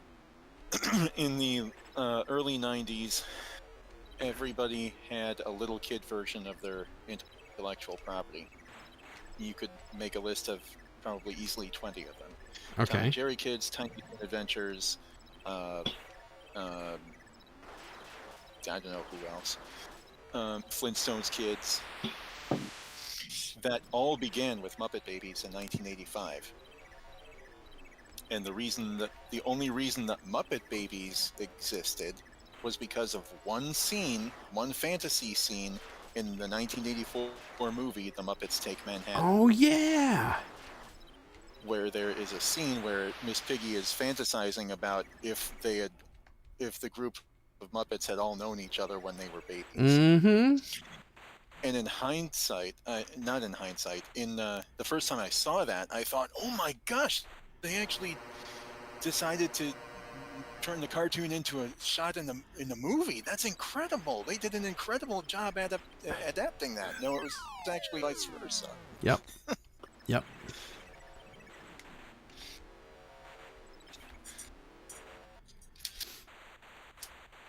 That's funny though. I absolutely. Oh, that guy's gonna zap me. Oh no, he's not. Cool.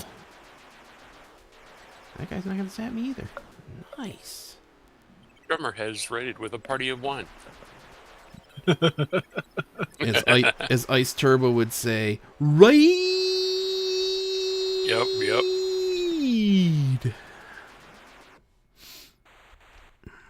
Oh, How's it going, George? I've got back 3 discs, not 2. Oh, this and that, you. I'm doing all right. Been kind of lurking off and on for the last 45 minutes. Hey, no problemo, man. I'm here for the video games. I'm not here for you. I'm just kidding. I guess I'm here for I'm here for the tech support. I'm here for Keep playing, monkey.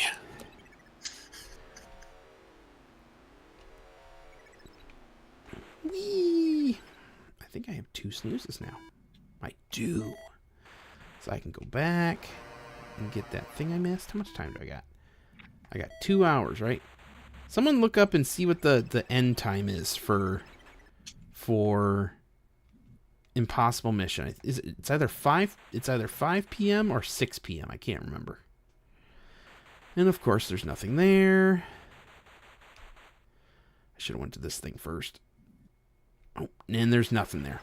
That sucks. That sucks.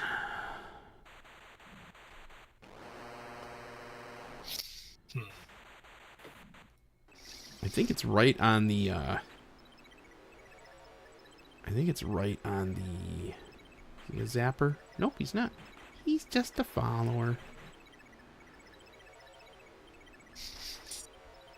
Okay, let me get ready to fire up DOSBox here.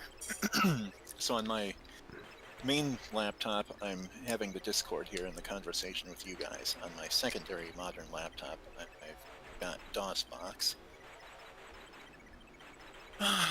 This really is bad when the Oh, no kidding. So they had so Jim Henson was actually under the water under the water in the first Muppet movie when he's in the swamp. Yes. That's what Drazu was saying. He was underneath a concrete oxygen bell or something. Oh, like man, that's cool. Cramped up. It's cool, but it makes me feel claustrophobic and cramped just For thinking like about it. 2 hours. No kidding. Did they like run a microphone down there too? That's a screw up. That's what it sounded like. Yep. They might have dubbed it afterward. Yeah, Might not have probably. gotten the sound quality inside there.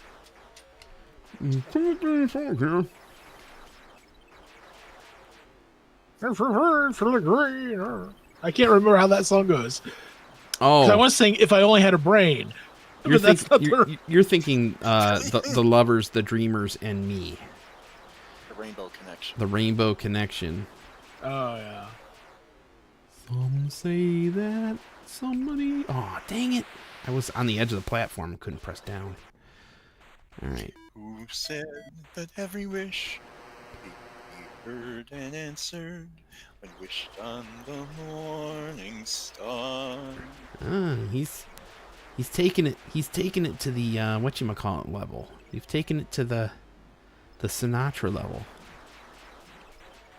Oh, sure. If you think I sure sound like Frank Sinatra. Well, it was like Wow. you're trying to do an impression of Frank Sinatra. Ooh, just got tickled. The game ends when you reach 6 Okay. o'clock. Good. So I got a little bit extra time. Somebody thought of it. Oh no! No! No! No! Trouble! Oh, this is gonna. I can't even get the Pentium to read the floppy disk correctly to copy telex to it. Wah wah wah wah. Oh, he's on an interesting. Oh, he's a jerk. Oh, wow. All right. Okay, plan B. Oh, this is trouble. What if I shut down the Pentium, plug in the CF card adapter? Yeah. I'm gonna have to go across to the other side. I need to get myself a couple snoozes there. This is at least the last elevator. And I've got 1 hour or 2 hour and 10 minutes. Leave me alone. Leave me alone. I don't want to do this. I'm not listening. Well, at least there's a puzzle piece there. Oh, man. Oh, double man. Nobody got that was from Warcraft 2? I was not a Warcraft player. Oh, gosh. Here I am, wasting all my time. Yeah, and I only got... And so Sucks. So I gotta grab a whole bunch of... You know that guy's gonna be a zapper, right? Of course he is. Son of a gun.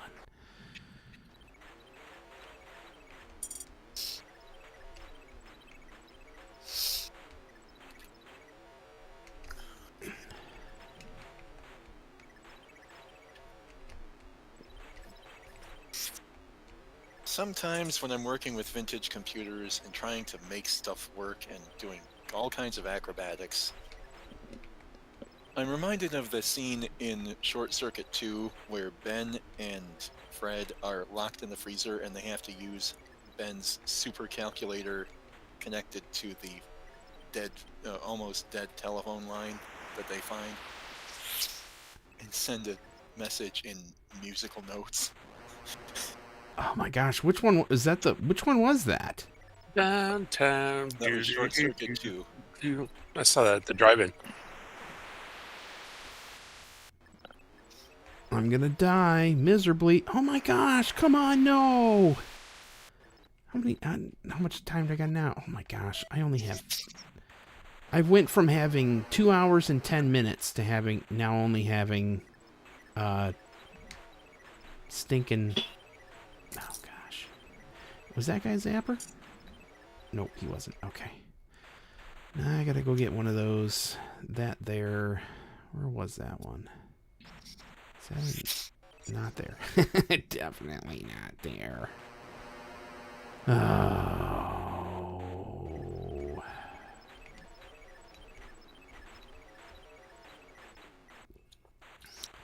All right, Adam. Go about the business of not dying multiple times, please. That one? No, not that one. It sucks. I don't want to beat it. Hey, Mr. Kristoff. How are you, sir? We're actually playing the 7800 version, and this is the fixed version called Possible Mission.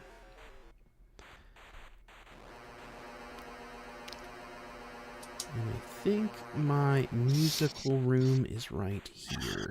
It is. Okay. So plan A failed, plan B failed. I don't know what letter I'm on now, but I'm not even going to try Telex tonight now. I'm just going to try File Maven, I guess. Because that's all on there. Oop. I haven't even connected the serial to USB connector. Okay.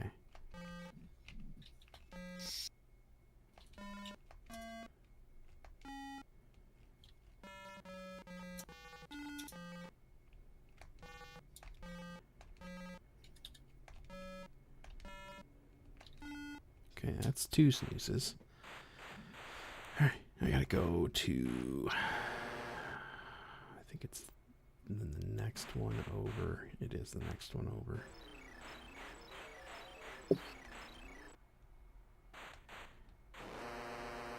How's Mrs. K hanging in there? And if she's sitting around, hi, Mrs. K.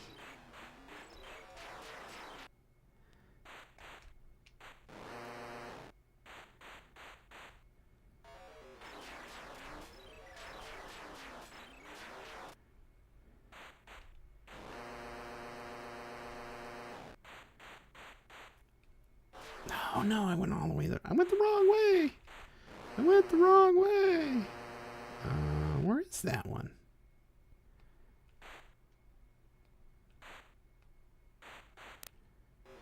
Ooh.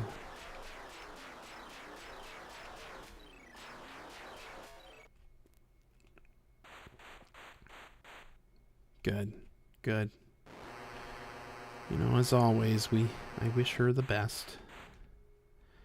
With her hands.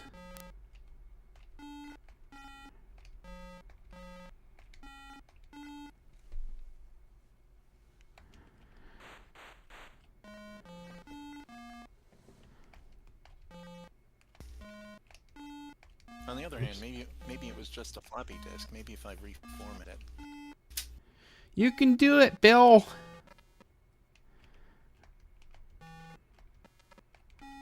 Oops. Nope. Oops. Somebody was telling a story recently. I can't remember if it was a video or somebody we're talking to or on a stream or what it was, but they had been testing something with a floppy for, I think they got to the point of a couple days before they realized their floppy drive was bad. Like they were trying to get something to work, just assumed that the drive was okay. Oh, it was the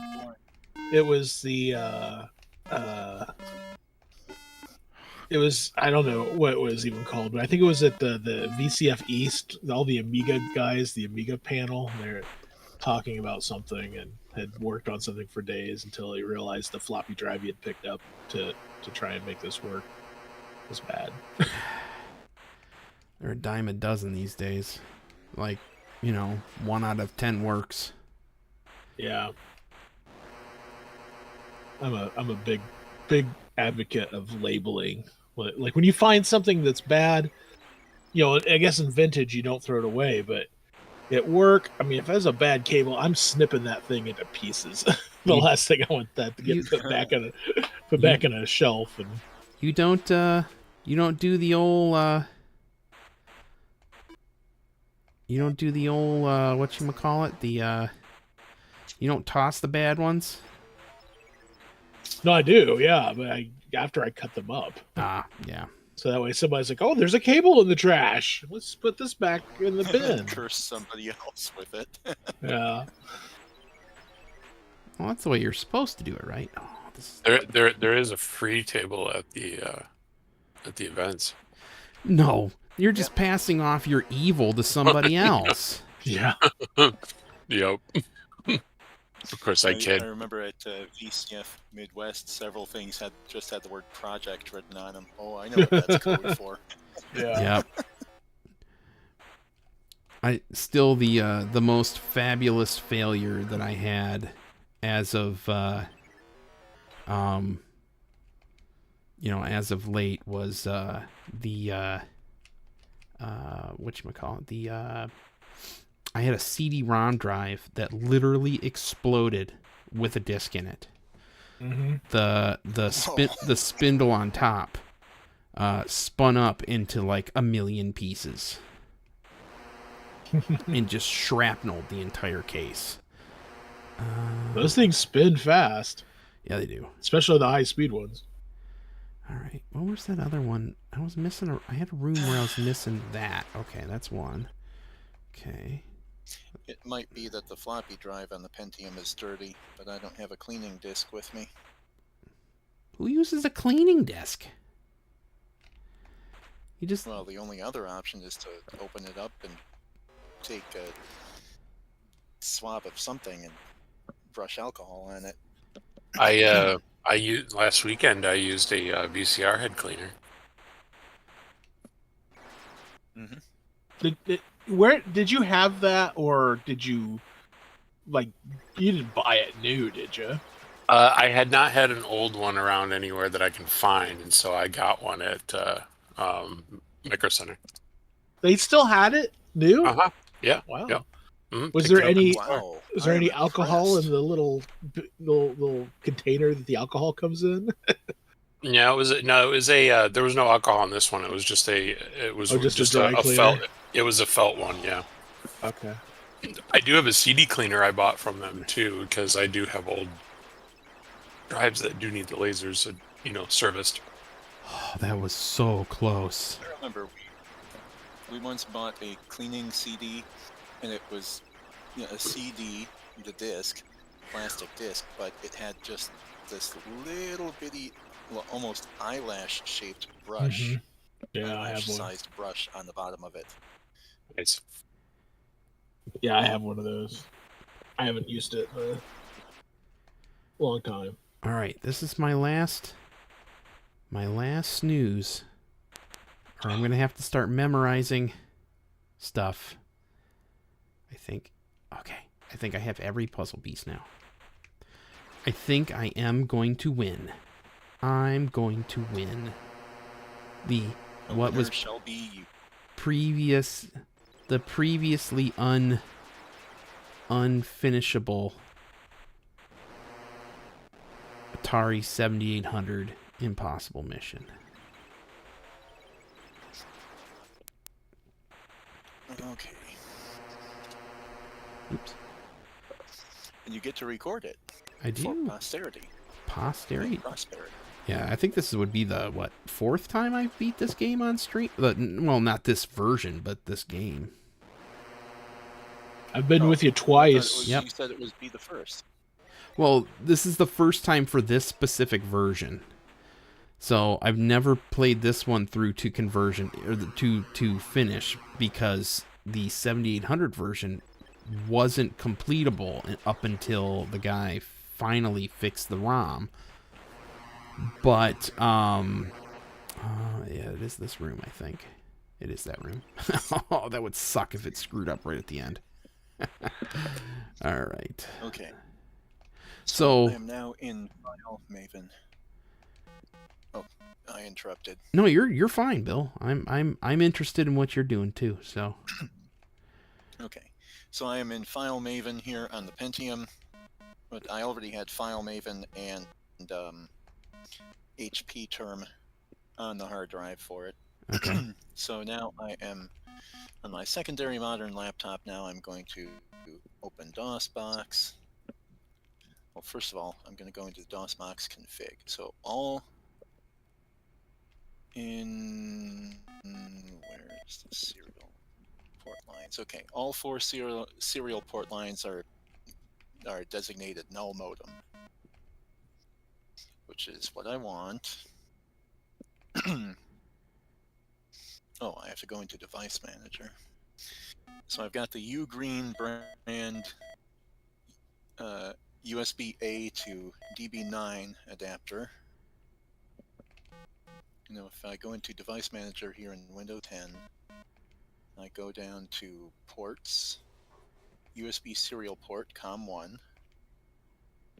Okay, port settings, 9600 baud, 8 data bits, no parity, 1 stop bit, flow control X on, X off. There's also an advanced button here. And it says lets me select which COM port it is, so I'll keep it on COM1. Receive bytes 4096, transmit bytes 4096. Latency timer milliseconds 16. Timeouts minimum read timeout 0, minimum write timeout 0. And a couple other things. Not like I really know what any of that means anyway. You were just Okay. you were just So, you were just saying that all for posterity's sake.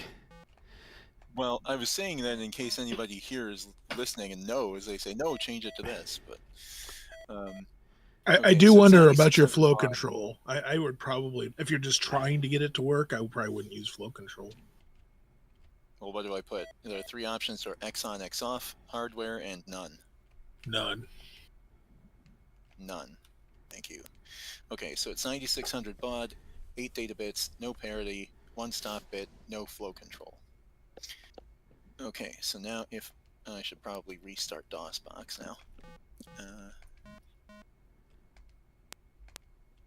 Okay, so far everything appears to be set correctly in Windows 10 and in DOSBox. So now if I go into oops.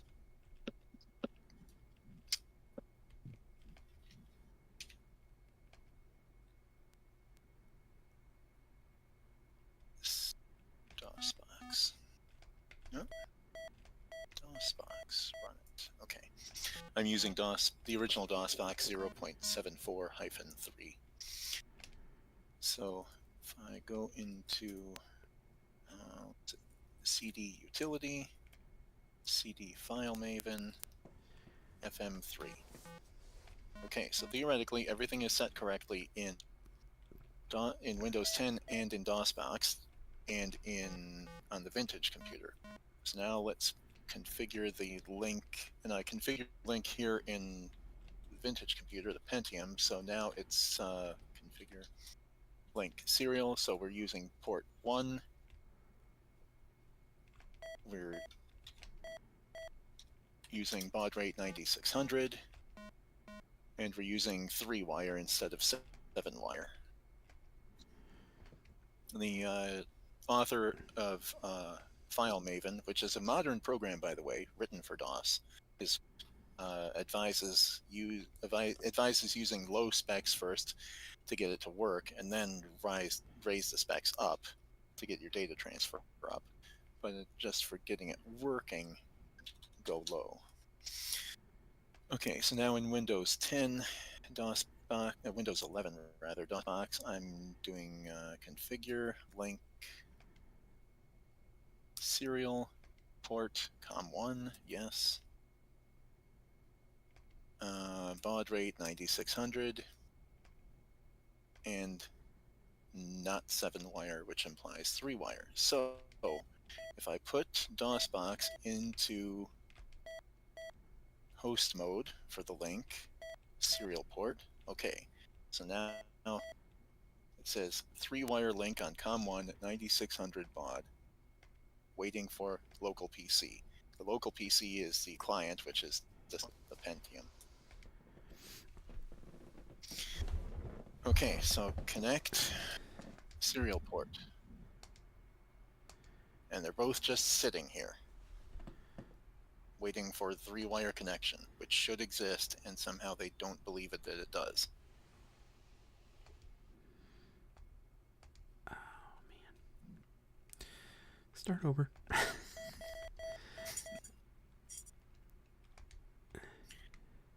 I've got The DB go ahead. from the Pentium computer. I've got a DB9 extension, which I verified with continuity, is 9-pin straight. That goes into a gender changer, which then goes into a DB9 null modem adapter, which then goes into the Ugreen adapter. Drazu says, I have to beat this.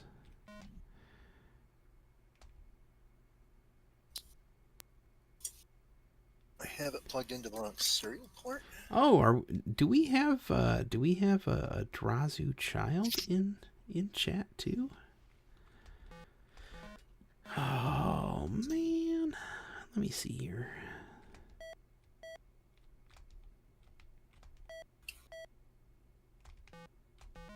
Okay.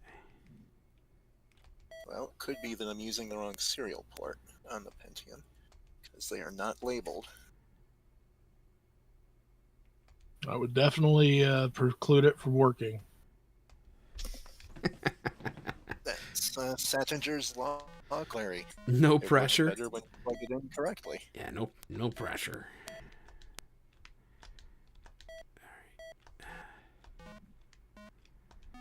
All right, I at least know where that one piece is. That piece is right. Okay, configure link serial port COM2. Well, luckily I have no place to die here, Scott, so it should be doable.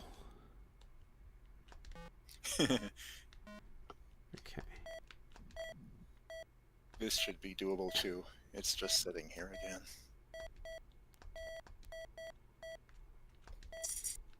Okay, so here's where the crowdsourcing begins. Why? What in the world?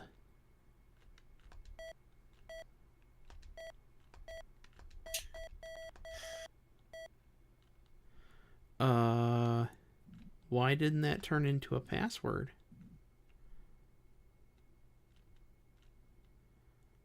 We are not using that. That doesn't make any sense.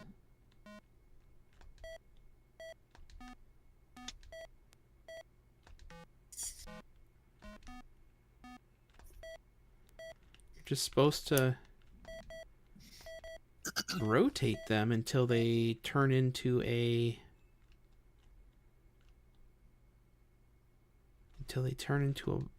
clue. That's weird.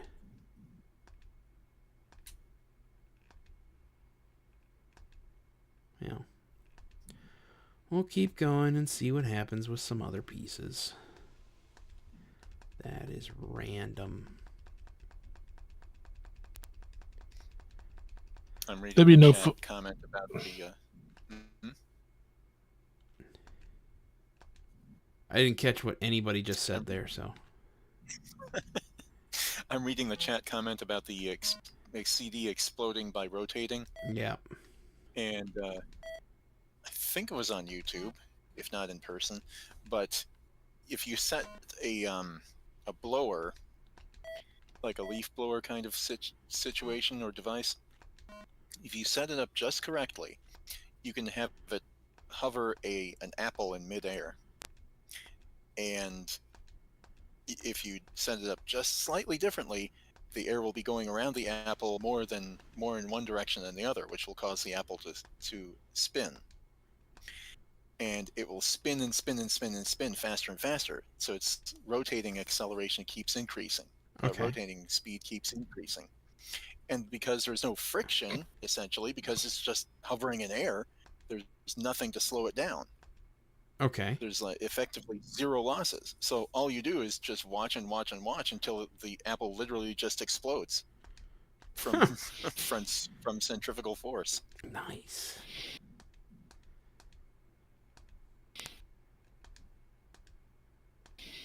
I feel like I'm missing something in this version.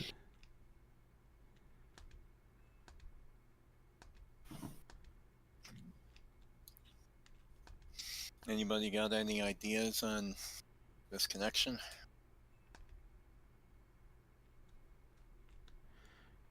Not at the moment. I probably wouldn't start with this program to transfer files back and forth.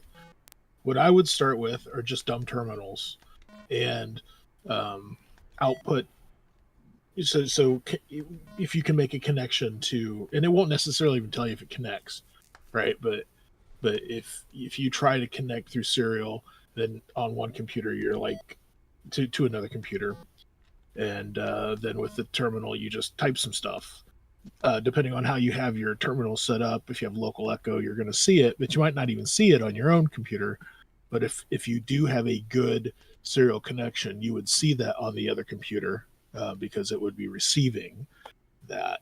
If you can get that working, at that point you know, I do have a valid serial connection. And then this more complex stuff of running software where it's trying to do a proprietary thing where it's connecting to a host, to transfer files. Mhm. So you can diagnose that. Well, I've got HP term, but that's the only other program that I have handy at the moment because the telex transfer failed.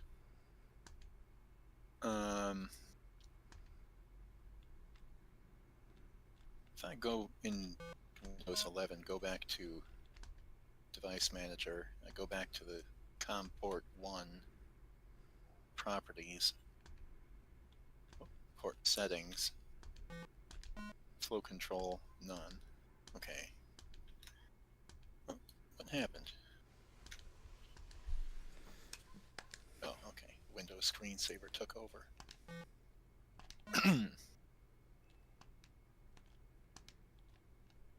Okay, let me, I went into properties and it said X on, X off again, so I changed it back to none. So... You said wax on, wax off, and it... Oh, those look like they belong together. They might. Oh, wax on, wax off. There's no way those go together. They don't go together like that. Okay. Okay,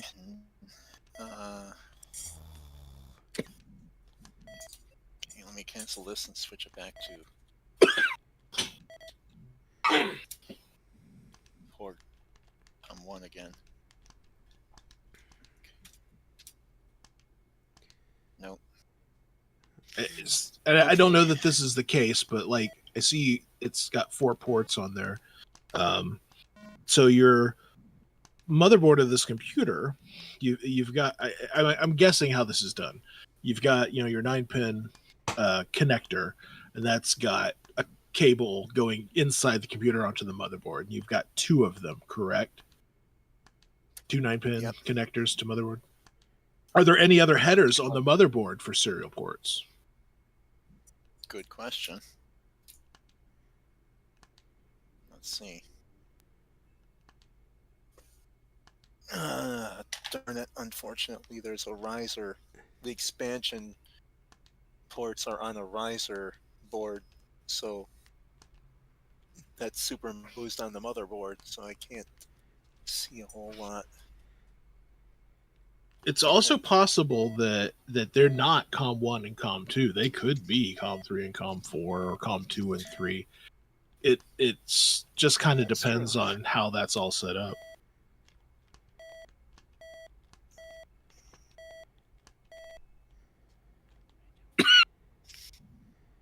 Excuse me. Okay, I'll try. Okay, since I cannot verify by sight on the motherboard because of that, the expansion riser board, I will try COM 3, COM 2, COM 3. I've tried COM 1 and COM 2, so I'll try COM 3 and 4, and if that does not work, then I'll switch to HP term and try to get that working. BIOS reports COM 3 Not not installed. installed. That's good. Thanks, Scott. That's good. It is not an unknown. Pull this closer so I can keep talking. Keep talking. Get closer. I have to be in my thought process mode position. Yeah, COM 4 not installed. Oh, So at least eliminates one possibility. I'm super lost.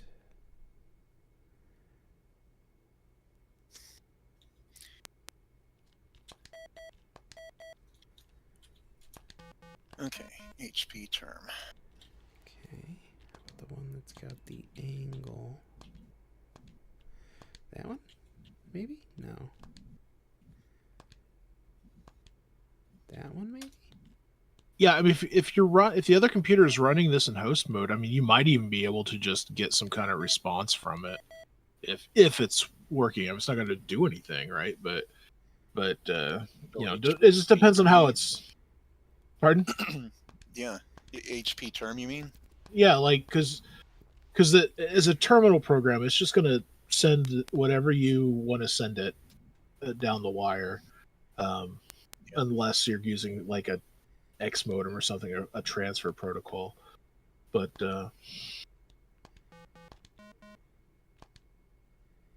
yeah, if you've got a terminal program on the other computer as well, that would probably be best to run that on the other computer too.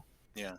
So now I've got HP term running in DOS box in Windows 11. Yes, that part scares me, that you're running it in DOSBox, because that's a whole new layer of making it work. Like if you can try this between two different computers that have actual hardware serial ports, it might be a little easier to get started. Yeah, I do have the other vintage computer in the other room, which is not something I'm able to move because of all the stuff that's on it and around it, Yeah. like the monitor and stuff. It's always something, isn't it? But I've got more DB9 extension cords here. I don't know if it'll reach all the way in there, but might as well try. How many feet is it, you think?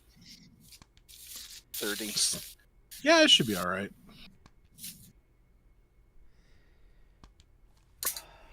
This is so much different than the C64 version. I mean, like, none of the pieces look like they fit together. I mean, I know they do. I meant, like, I know there's one that goes with this guy. It's right. Maybe this one? Let's try that. Red. That one. Not that way. And I got all tangled up in the bag. Nope, I can't go Also, that way. painter's tape is your best friend. That's what's holding I've my labeled- two stream devices together.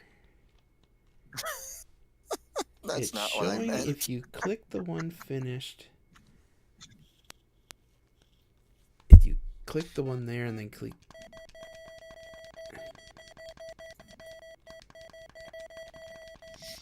Okay, so I have two extensions and one that looks like an extension, but it's actually a null modem. I mean, it could be just wrong altogether. Grasshopper.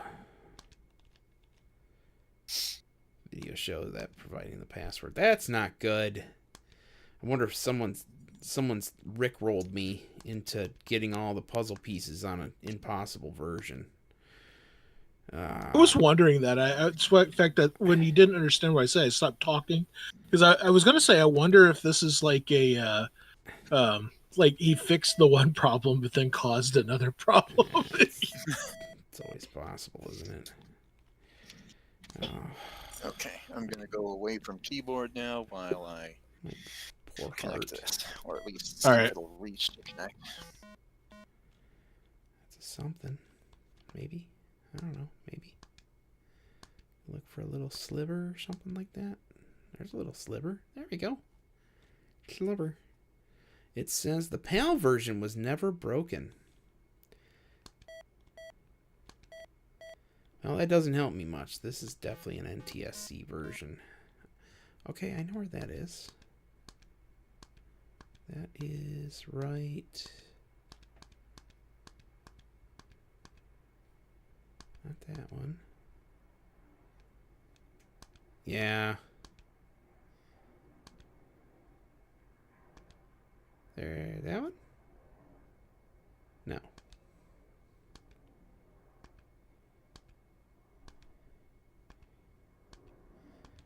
I mean, I don't remember having anything else to grab.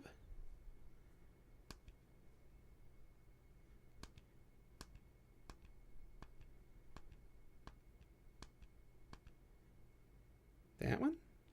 No, it doesn't look right either.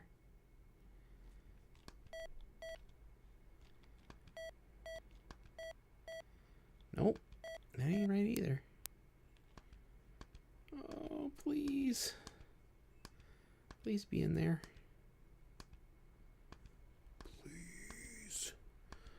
Oh, my heart. I'm gonna cry. Neither. That looks like it, but it's not it. Oh.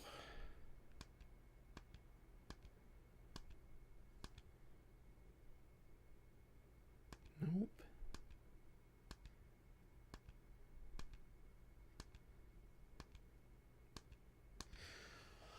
Oh, gosh.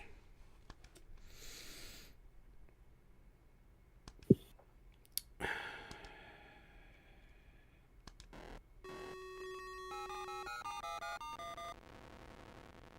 don't know how many minutes that takes. A solution exists. So that took a few minutes of time. I don't know how many minutes, but it's alright. I'm not getting anywhere at the moment anywho.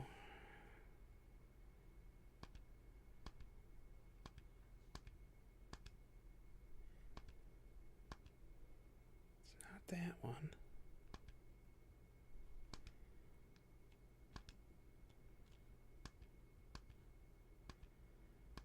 Golly, this is like way harder than the Commodore version.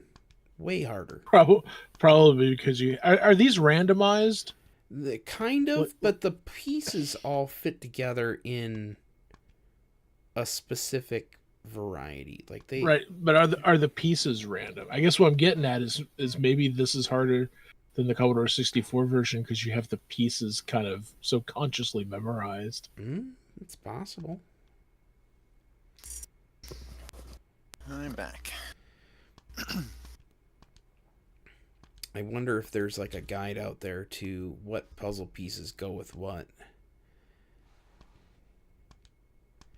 I know that guy and this guy can go together and make no, flip it upside down and do that. There and there. And then there's a way to make the other half of this guy right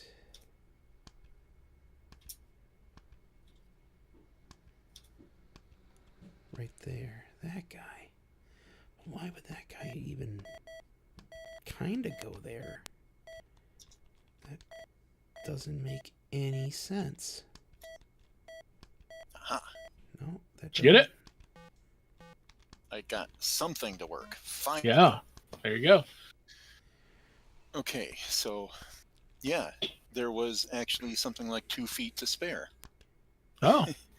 And so now that's connected to the Dell System 200 286, which is a computer that's so rare you can almost not even find a photograph of it. But somehow we got one in the 90s. So you can navigate through the file tree of that system from here. Yeah, so if I go to parent, Good, it's working. All right. Let's see here. Let's transfer a file and see how it does. There. Okay. There. Let's transfer autoexec.bat file, copy. Okay, sure. Yeah, there it is. Okay. Let's try Command Com since it's large. Oh, that might See not how help. fast it does. Yeah, there's a couple pieces that I'm seeing in there that don't make sense.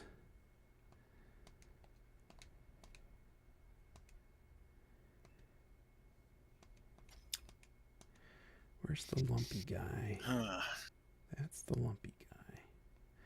I didn't make it. So at least you know now that this would work. You can connect, and it appears probably your problem is either with the DOS box or with that.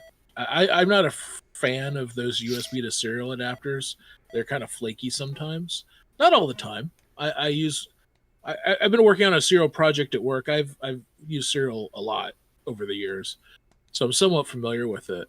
And I'm using one of those adapters right now, but it happens to be one that works pretty well. Sometimes they do, sometimes they don't. It just kind of depends on what Chinesium chip is in them, I guess. In the drivers too. Yeah, that's.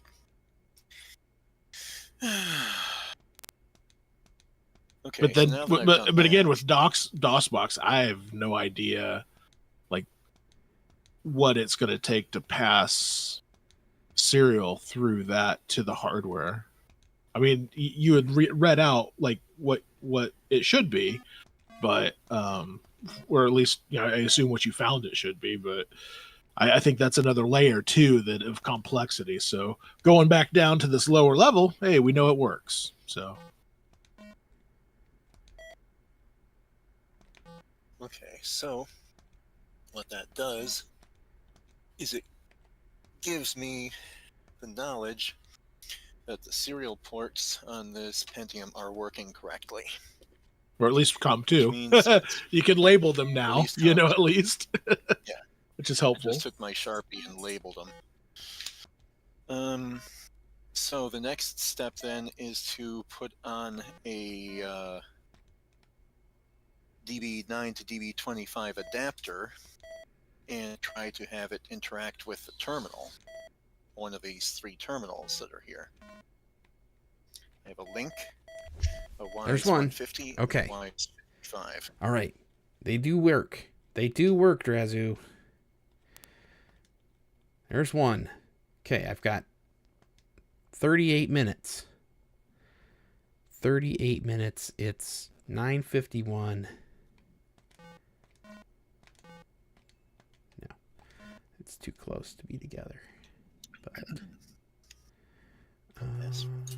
that does look like they could go together. Like this, maybe? Okay, that's good. Okay.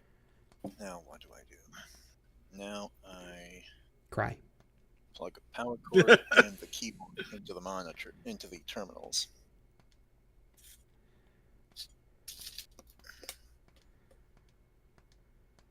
Now I'll ask you this: have you checked to see the voltage on the serial port of those terminals? Because I'm not familiar with terminals much at all, but I do know serial port, like if it's not RS-232C, if it's just RS-232, the voltage can be much higher than like on a normal computer, because RS-232C is it's 5 volts only, whereas I think you can go up to like 17 volts or something in RS-232. And that's 17 plus minus, so you got it's quite a wide variance there. But I don't know. That's paranoid me.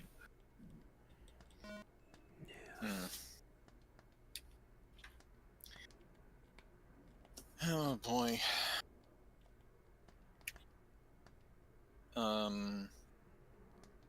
That does remind me, though, that on one of the there was a website, BitSavers, that's what it was, that somebody pointed me to, and BitSavers had, well, between BitSavers and the Internet Archive, I was able to find the manuals for all 3 of these terminals, which is why I specifically set up these 3 tonight in this room. So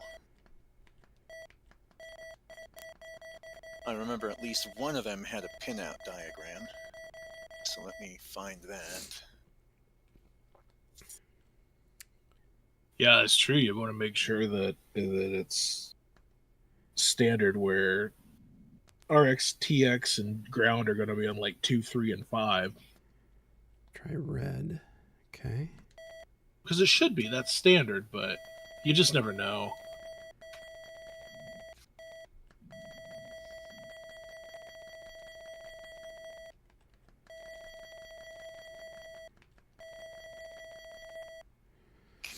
No, it's not. I think I've built that one twice, though. Okay. This one's for the Televideo 905, which I have, but not with me at the moment. Also, that's the only one of the 14 or so that does not power up. There's something, maybe.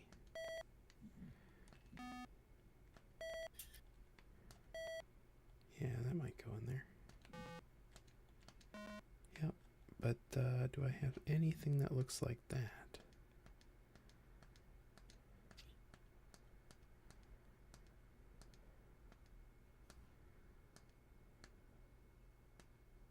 There's one. Red. That way. That way. Okay. Okay, there's another one. Alright. Okay. We're getting there. Slowly but surely. Don't call me Shirley. Don't call me Shirley. You can call me Shirley, just don't call me late for dinner. Yeah. That is unacceptable. Something that Okay, has here we go. corner triangles. RS-230. This is the manual for the WYSE 150, WY 150. We have here Appendix A, pin assignments, Figure A, terminal RS-232C. Okay, good. Then you're good. Because if it's RS-232C, then it's going to be 5 volts. Okay.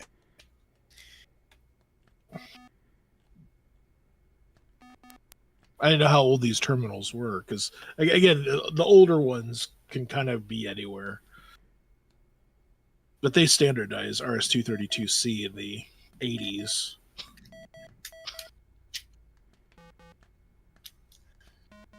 Okay, so now I am taking... what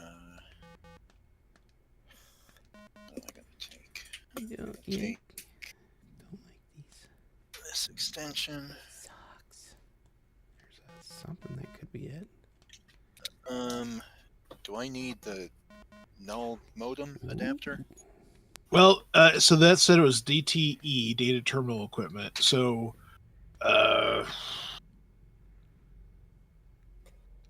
probably not. Because your computer would probably be running, well, I guess it depends on what you're doing on the computer side. Like, it probably is running DTE, data terminal equipment, as opposed to what's DTE, and the other one is DCE. Is that right? Yeah, DTE and DCE. So DTE is like a terminal. DCE is something you're connecting to, like a computer. But if the computer is like being the host of something, then it would be running as DCE.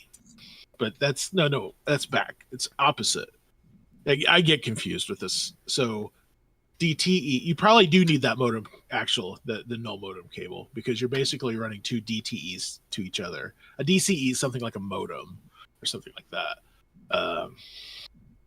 Okay.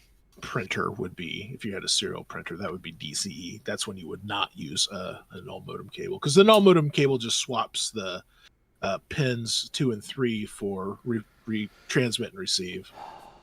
Or else they would both be transmitting on the same pin, receiving on the same pin. Wouldn't work. Yeah.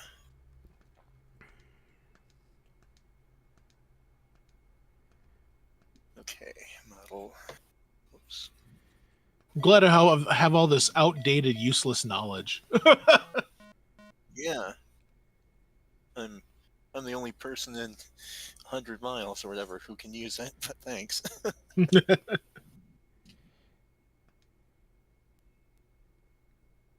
And the link terminal is MC5. And my guess is or the Link brand terminal is an model MC5. MC5. Mike Charlie 5.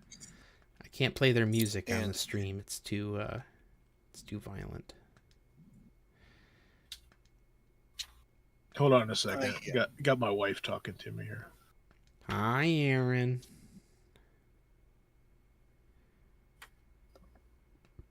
What is... Gosh, this is crazy. Nope, that ain't gonna work either. That one, maybe?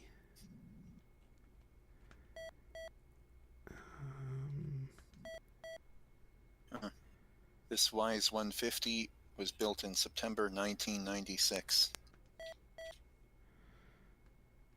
1996? Yeah, the youngest terminal I have was built in 1999. Huh. I don't know. I mean, it's to me, at least, it's hard to believe that some business was buying a fleet of newly manufactured terminals in 1999. Anything is possible. But I'm not on the business side of it where you have to worry about how many individual dollars each of your units is costing or something. I had my mic off. I was giving you this big dissertation on use cases for that in the mid 90s. I worked in a TV newsroom in 95, so like 93 to 95, then again in 99. And we were still using in 99, still using the same serial based terminals to a Unix server that we were using in 93 to 95. So, yeah, I mean, there was still some legacy stuff out there because you have things that are integrated. So an upgrade means a lot of changes. Like the teleprompter was integrated into the system. So, you'd write the articles, you'd put the articles in production order or run order, and the teleprompter would automatically show them in that order. So there's technical debt, I guess, you have to overcome. So you're still using replacing terminals and such on an older system.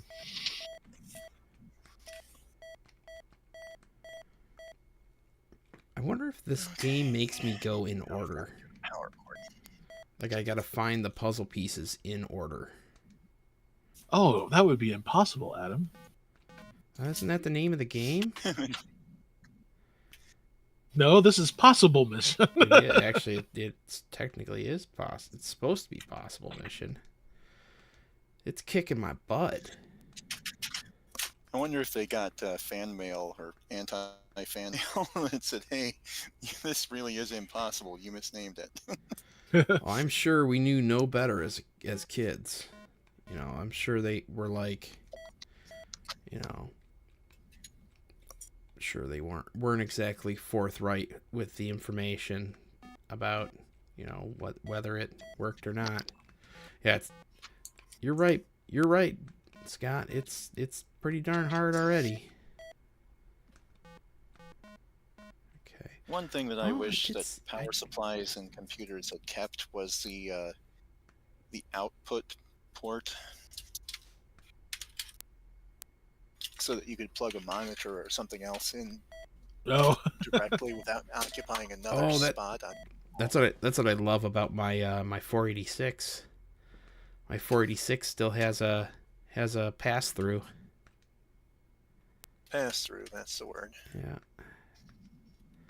I made the other side of that puzzle piece recently. I think it's that thing right there.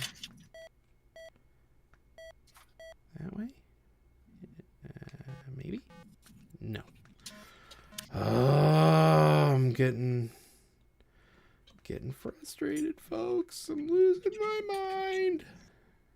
Oh, ground is 7. Pin 7.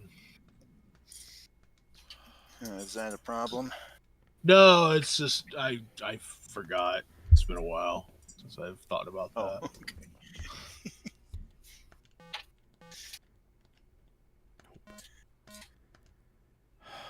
There, that, right there. That's it, right there.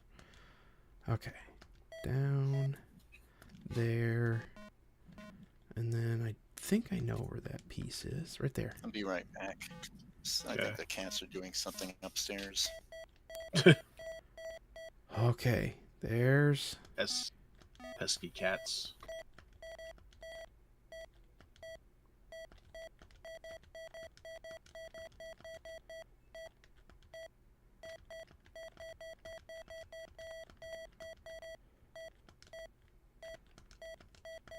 Yeah, that is. So on the 5 pin, 5 is ground. Okay.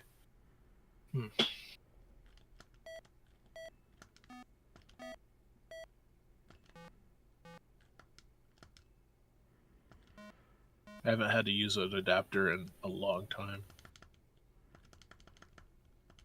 wait, what's that? What's that? No, that is exactly what I'm looking at. Something with a square leg. That would fit there. Man, I only got 25 minutes left. I can't believe I'm running out of time. You were boasting. You're like, I'm going to do it. And the game's like, no, you're not. No, you're not. Oh man. I mean, this really turned into like the paint drying stream. Oh, Well, it's like paint drying with people arguing in the next room, you know. Not that we're arguing, but yeah. No, I understand. I get it. Oh, this is I'm ridiculous. back.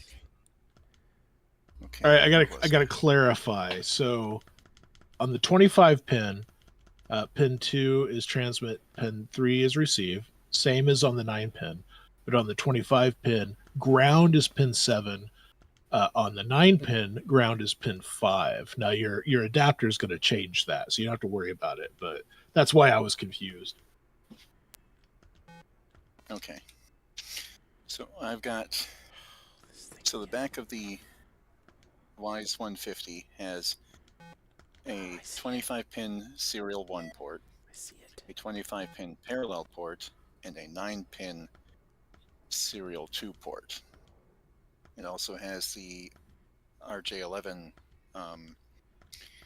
port for the keyboard and the IEC or whatever the letters are for the power. So I've connected the keyboard and I've connected the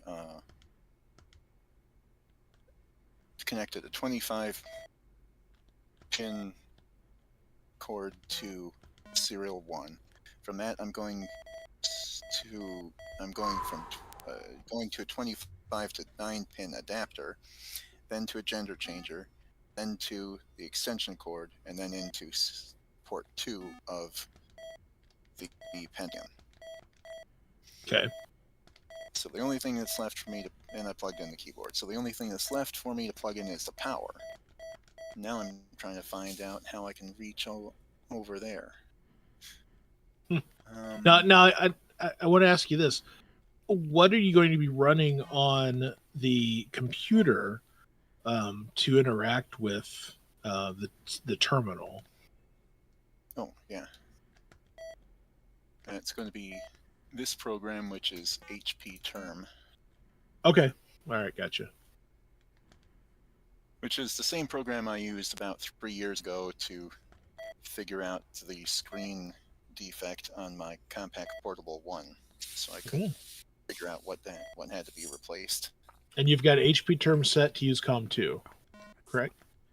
I have no idea how to use HP Term, actually. Oh.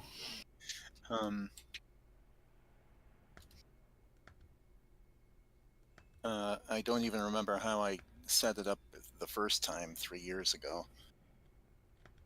Okay, I can unplug the IDE to USB adapter because that's not in use anymore. Will this reach? No, it won't, but I can move the terminal.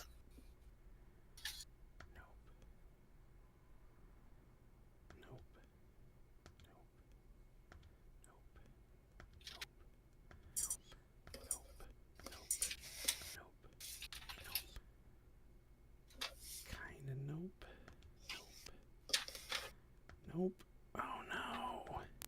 got to be kidding me. Oh.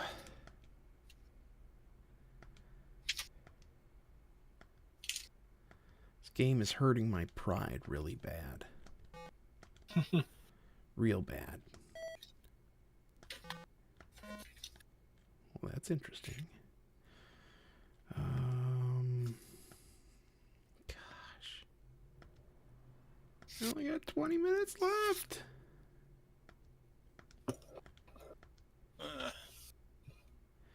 And I could tell that the I'm almost panicking more than you are. I could tell that the password is artichoke. But I don't think it's going to let me in the door.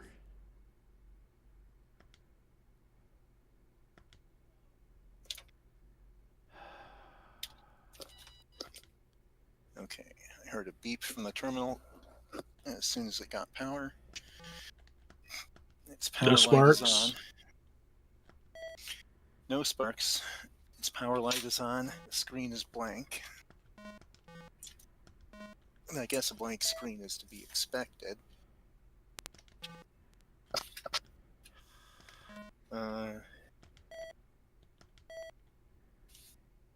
Oh, no, it's not blank. I've got a flashing amber cursor.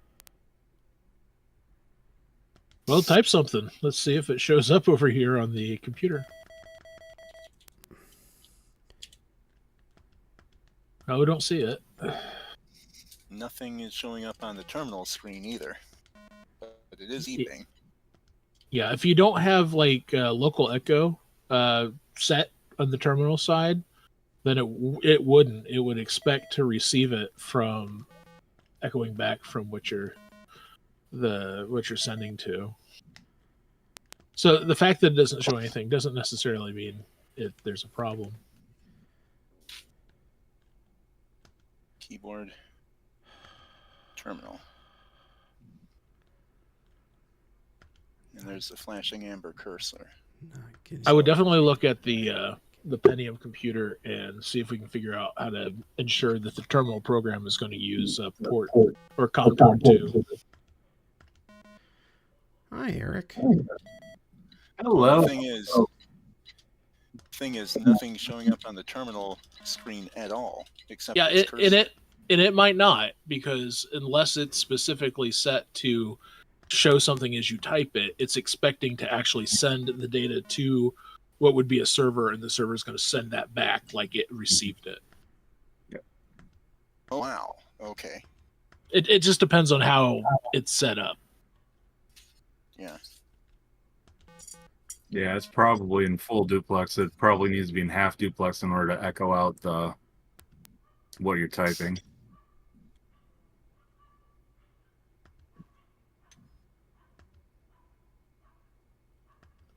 Okay, so here we are in HP term. Ooh, and Adam's playing Impossible Mission. Yay. And I'm at the boring part where everybody goes to bed. It's a different system this time, though. You know what's funny, though, is you're hearing that dog bark in the neighborhood. This is killing me. I am dying here. I can't stand it anymore.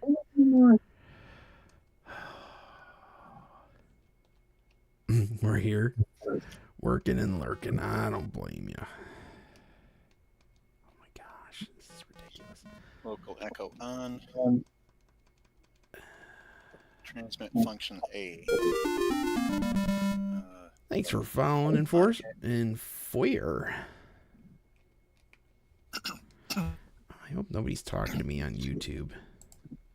No, nobody's talking to me on YouTube. Nobody watches on YouTube, which is fine. I watch occasionally on YouTube. I know the streaming works better from it. I feel like I'm just going down the same path over and over again.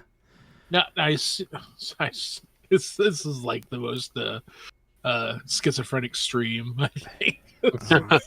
Right. I feel like I'm going insane.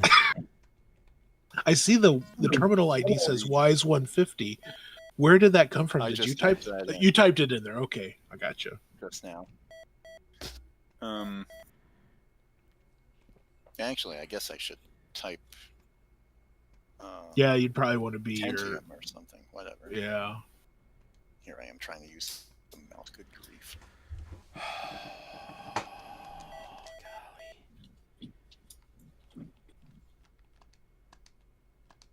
P-E-N-T-I. Okay. So if I push F8, that's done. Sorry, I'm not giving you guys a very good view. So global config, remote config. Oh, here we go. There we go. Well, I definitely want to change these because you were what 96. Were you doing 8N1 or 7N1? I see something. It's doing 8N1 Okay. and next choice. Okay. Ooh. Parity none, data bits 8. Check parity. I don't know what that really means. That's the last one. So that's your parity bit. So that you probably want that actually on, because if you're 8N1, then your parity bit is 0-1 at the end. So parity none, check parity yes. Yeah, I would think so. I'm not 100% sure, but I think so. It would make sense. Okay. Save configuration.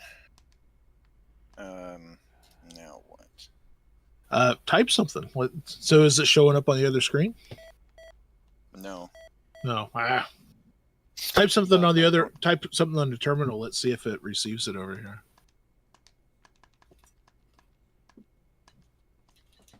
Terminal is beeping, but nothing showing up, echoing, Okay. or natively.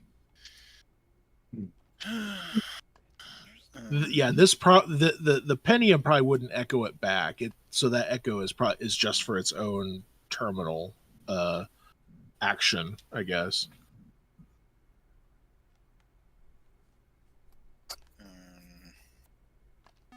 Global configuration. You could try it and see what's in there. US ASCII personality. That remote to serial 1. There we go. Maybe that needs to be serial 2. Hey, you get off there. It's bug season. It's always something. Terminal mode. ANSI, EM52, or HP. I don't think it's not going to matter at this point because you're just going to be sending text back and forth. You're not going to be sending like any kind of cursor commands to move the cursor around the screen or anything like that. Okay. Because you're basically trying to make two terminals talk to each other. Cannot access this card. Interesting. Save configuration. What does that mean? Cannot access this card, meaning serial 2? Yeah, I wonder. Potentially. Is it plugged into COM1? It's actually plugged into COM2. We've been able to confirm that with different software. Okay. When it said it could not save, it returned the cursor to this field for serial 3. So Those two if I rotated wrong. advanced net HP, advanced net telnet, none. I don't know, 1. man. You'd have to explain it better than that. I'm trying like different fitment across the board is what I'm trying here. Oh. Hang on there. Green. There. Config. Global config. Nothing looks Serial like 1. that, though. Okay, well, let me physically change it from COM2 to COM1 Sorry, on the buddy. back of the Pentium. Okay.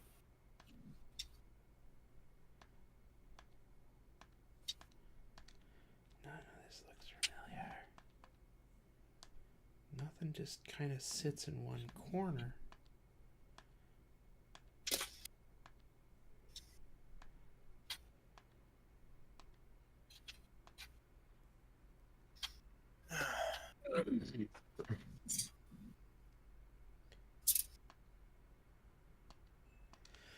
this is misery. Yeah, I've never seen you struggle like this with this game, Adam. I might have to unsubscribe. I might have to rage quit in a couple of minutes. And Throw the controller at the think wall. I don't think I'm going to have an option soon. Yeah. Yeah, just ditch that and go to Impossible Mission 2 and just... That has the best death sound ever when you're falling down. Well, nothing different here. Although I'm now plugged into serial port 1, COM 1 on the Pentium, so that HP term should like that, then. Okay. If that's the only terminal, if that's the only COM port that HP term can use, mysteriously. Yeah, that seems a little odd. Okay. These look like they could be something. F1 copy data? No. That's done. Modes, F4. That's not it. Wonder what remote mode is. Remote mode. Oh, just on off. I don't know what that means. Okay, but I've turned it on. They all fit together different too. Display functions. That's weird. Display functions on. Whatever that means. Done. Okay, so now we're back to the main menu. So now if I type things,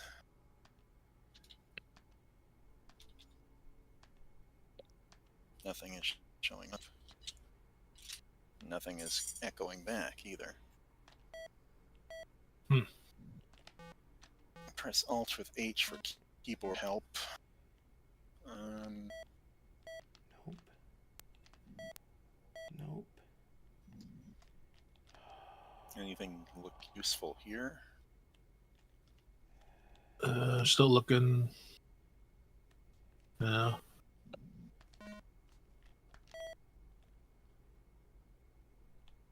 You could try when you get back into the terminal screen. Try escape a few times. Sometimes you have to sometimes that helps to basically wake it up.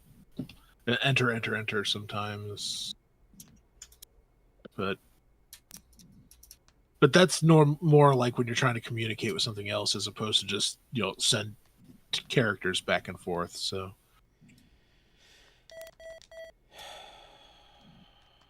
If I turn off display functions, no, nothing changed as far as me typing on the Pentium. If I turn on remote mode, now I can What are these numbers? Yeah, down here at the bottom, you got 4, 27. Looks like when the 27 was counting up when you were typing, and then N. Yeah. So the top row there is the column and is the row and column position of the cursor, and the bottom row is status LEDs like N for numlock. Oh, okay. On off. C for caps lock. Well, isn't that handy? What is scroll lock? Scroll lock does nothing.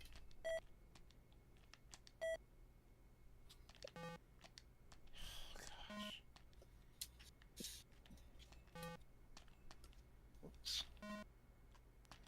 Oh, I hit the print screen key by mistake, but that seems to have done nothing. Here's what I would do, but obviously you can do what you want to do. If I were at this point, I would get the two computers that I had communicating with the file transfer program, communicating through the terminal program to see, how do I actually use this thing, and then once you have that established, then try and communicate with the Wise terminal, because that's an unknown. We don't know whether that even works or not. Okay. It's yo.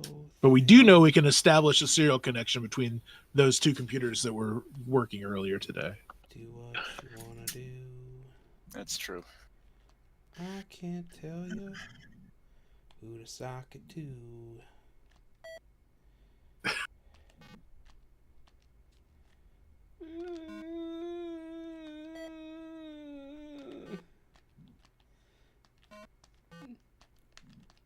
Nothing works. I mean, I've went through this like a million times. Yeah, like, can you get are there more pieces than you actually use? Like, is it possible that there's still pieces out there because and that you have pieces that will never be used? There is definitely not anything out there. I have collected everything in every shape possible.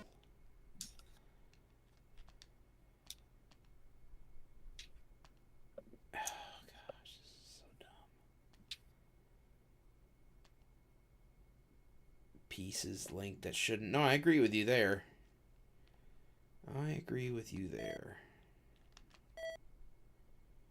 Yeah. And I'm to the point where I'm just like, my head's just throbbing with stupidity. I remember, going through adventure games and everything like that. Whenever we said, but we've tried everything, and then we found out from whatever means what the solution actually was, that we realized, no, we had not actually tried everything. Yeah. I've been there before.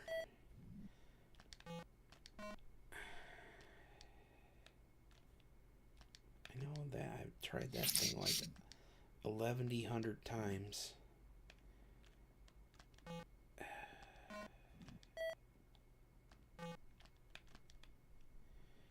Hope they don't overlap.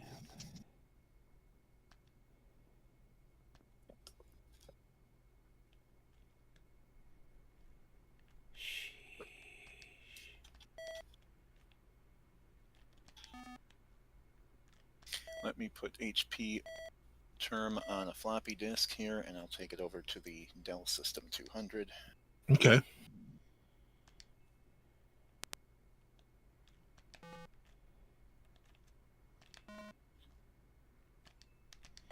Yeah, but there's nothing that would go in there. Oh my gosh.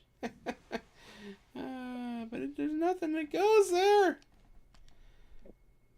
There it is. There it is. But wait, I've done it before. I know I've done this one before. I swear.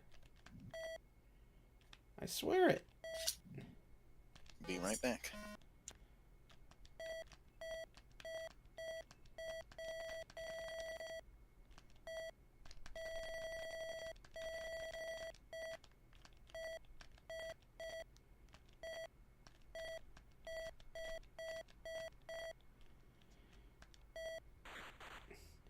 Alright, we're going to run in here.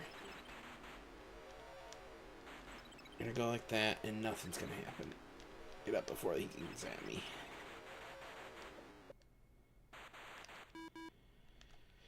And then we'll watch the final countdown.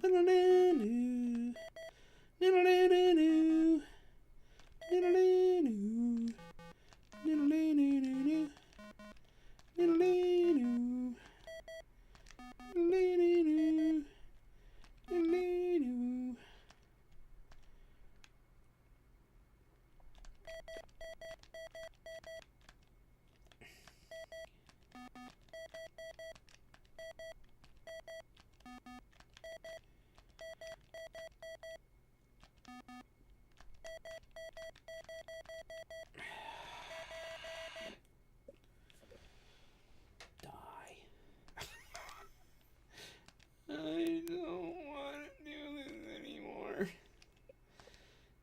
Well, the good news is you're not going to have to here in about 10 seconds. You're right. You're right.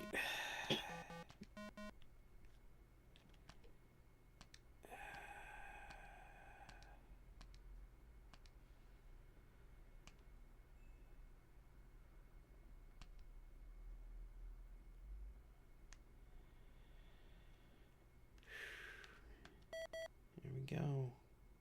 10, 9, 8, 7, 6, 5, 4, 3, 2, 1.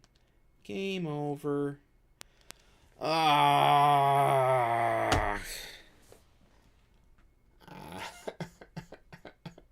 No.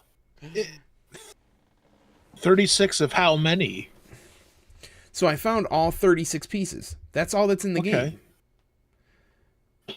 Okay. Puzzle solved. 4. Yeah. Yep. Well, At least you got a new high score. Yeah, thanks for hanging around, you know. All right. Well, I think that does it for today, and I'm frustrated, and I want to cry. I'm going to go cry myself to sleep. Thanks, Mr. Kristoff. Scott will appreciate that. Condolences. Thank you. Anyways, of course, thanks to the Fast Load Collective, we have Mr. Chris Pencil in chat. We have Jim Bones. We have Eric Nelson. We have Mr. Kristoff. We have Brian Nagel, Bill Bright, George, a.k.a. Drummer, James Delpies, and John Poison. Thanks for hanging out. I'll come back to this eventually, and if I don't, throw my Atari 7800 off the desk here and it breaks into little pieces. But, yeah,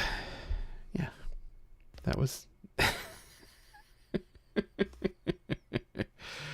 All right. Anyways, see you guys. We'll get you on Impossible Oh, wait.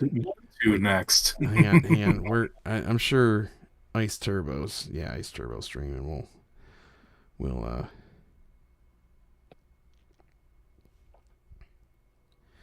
right. We're gonna go right over to.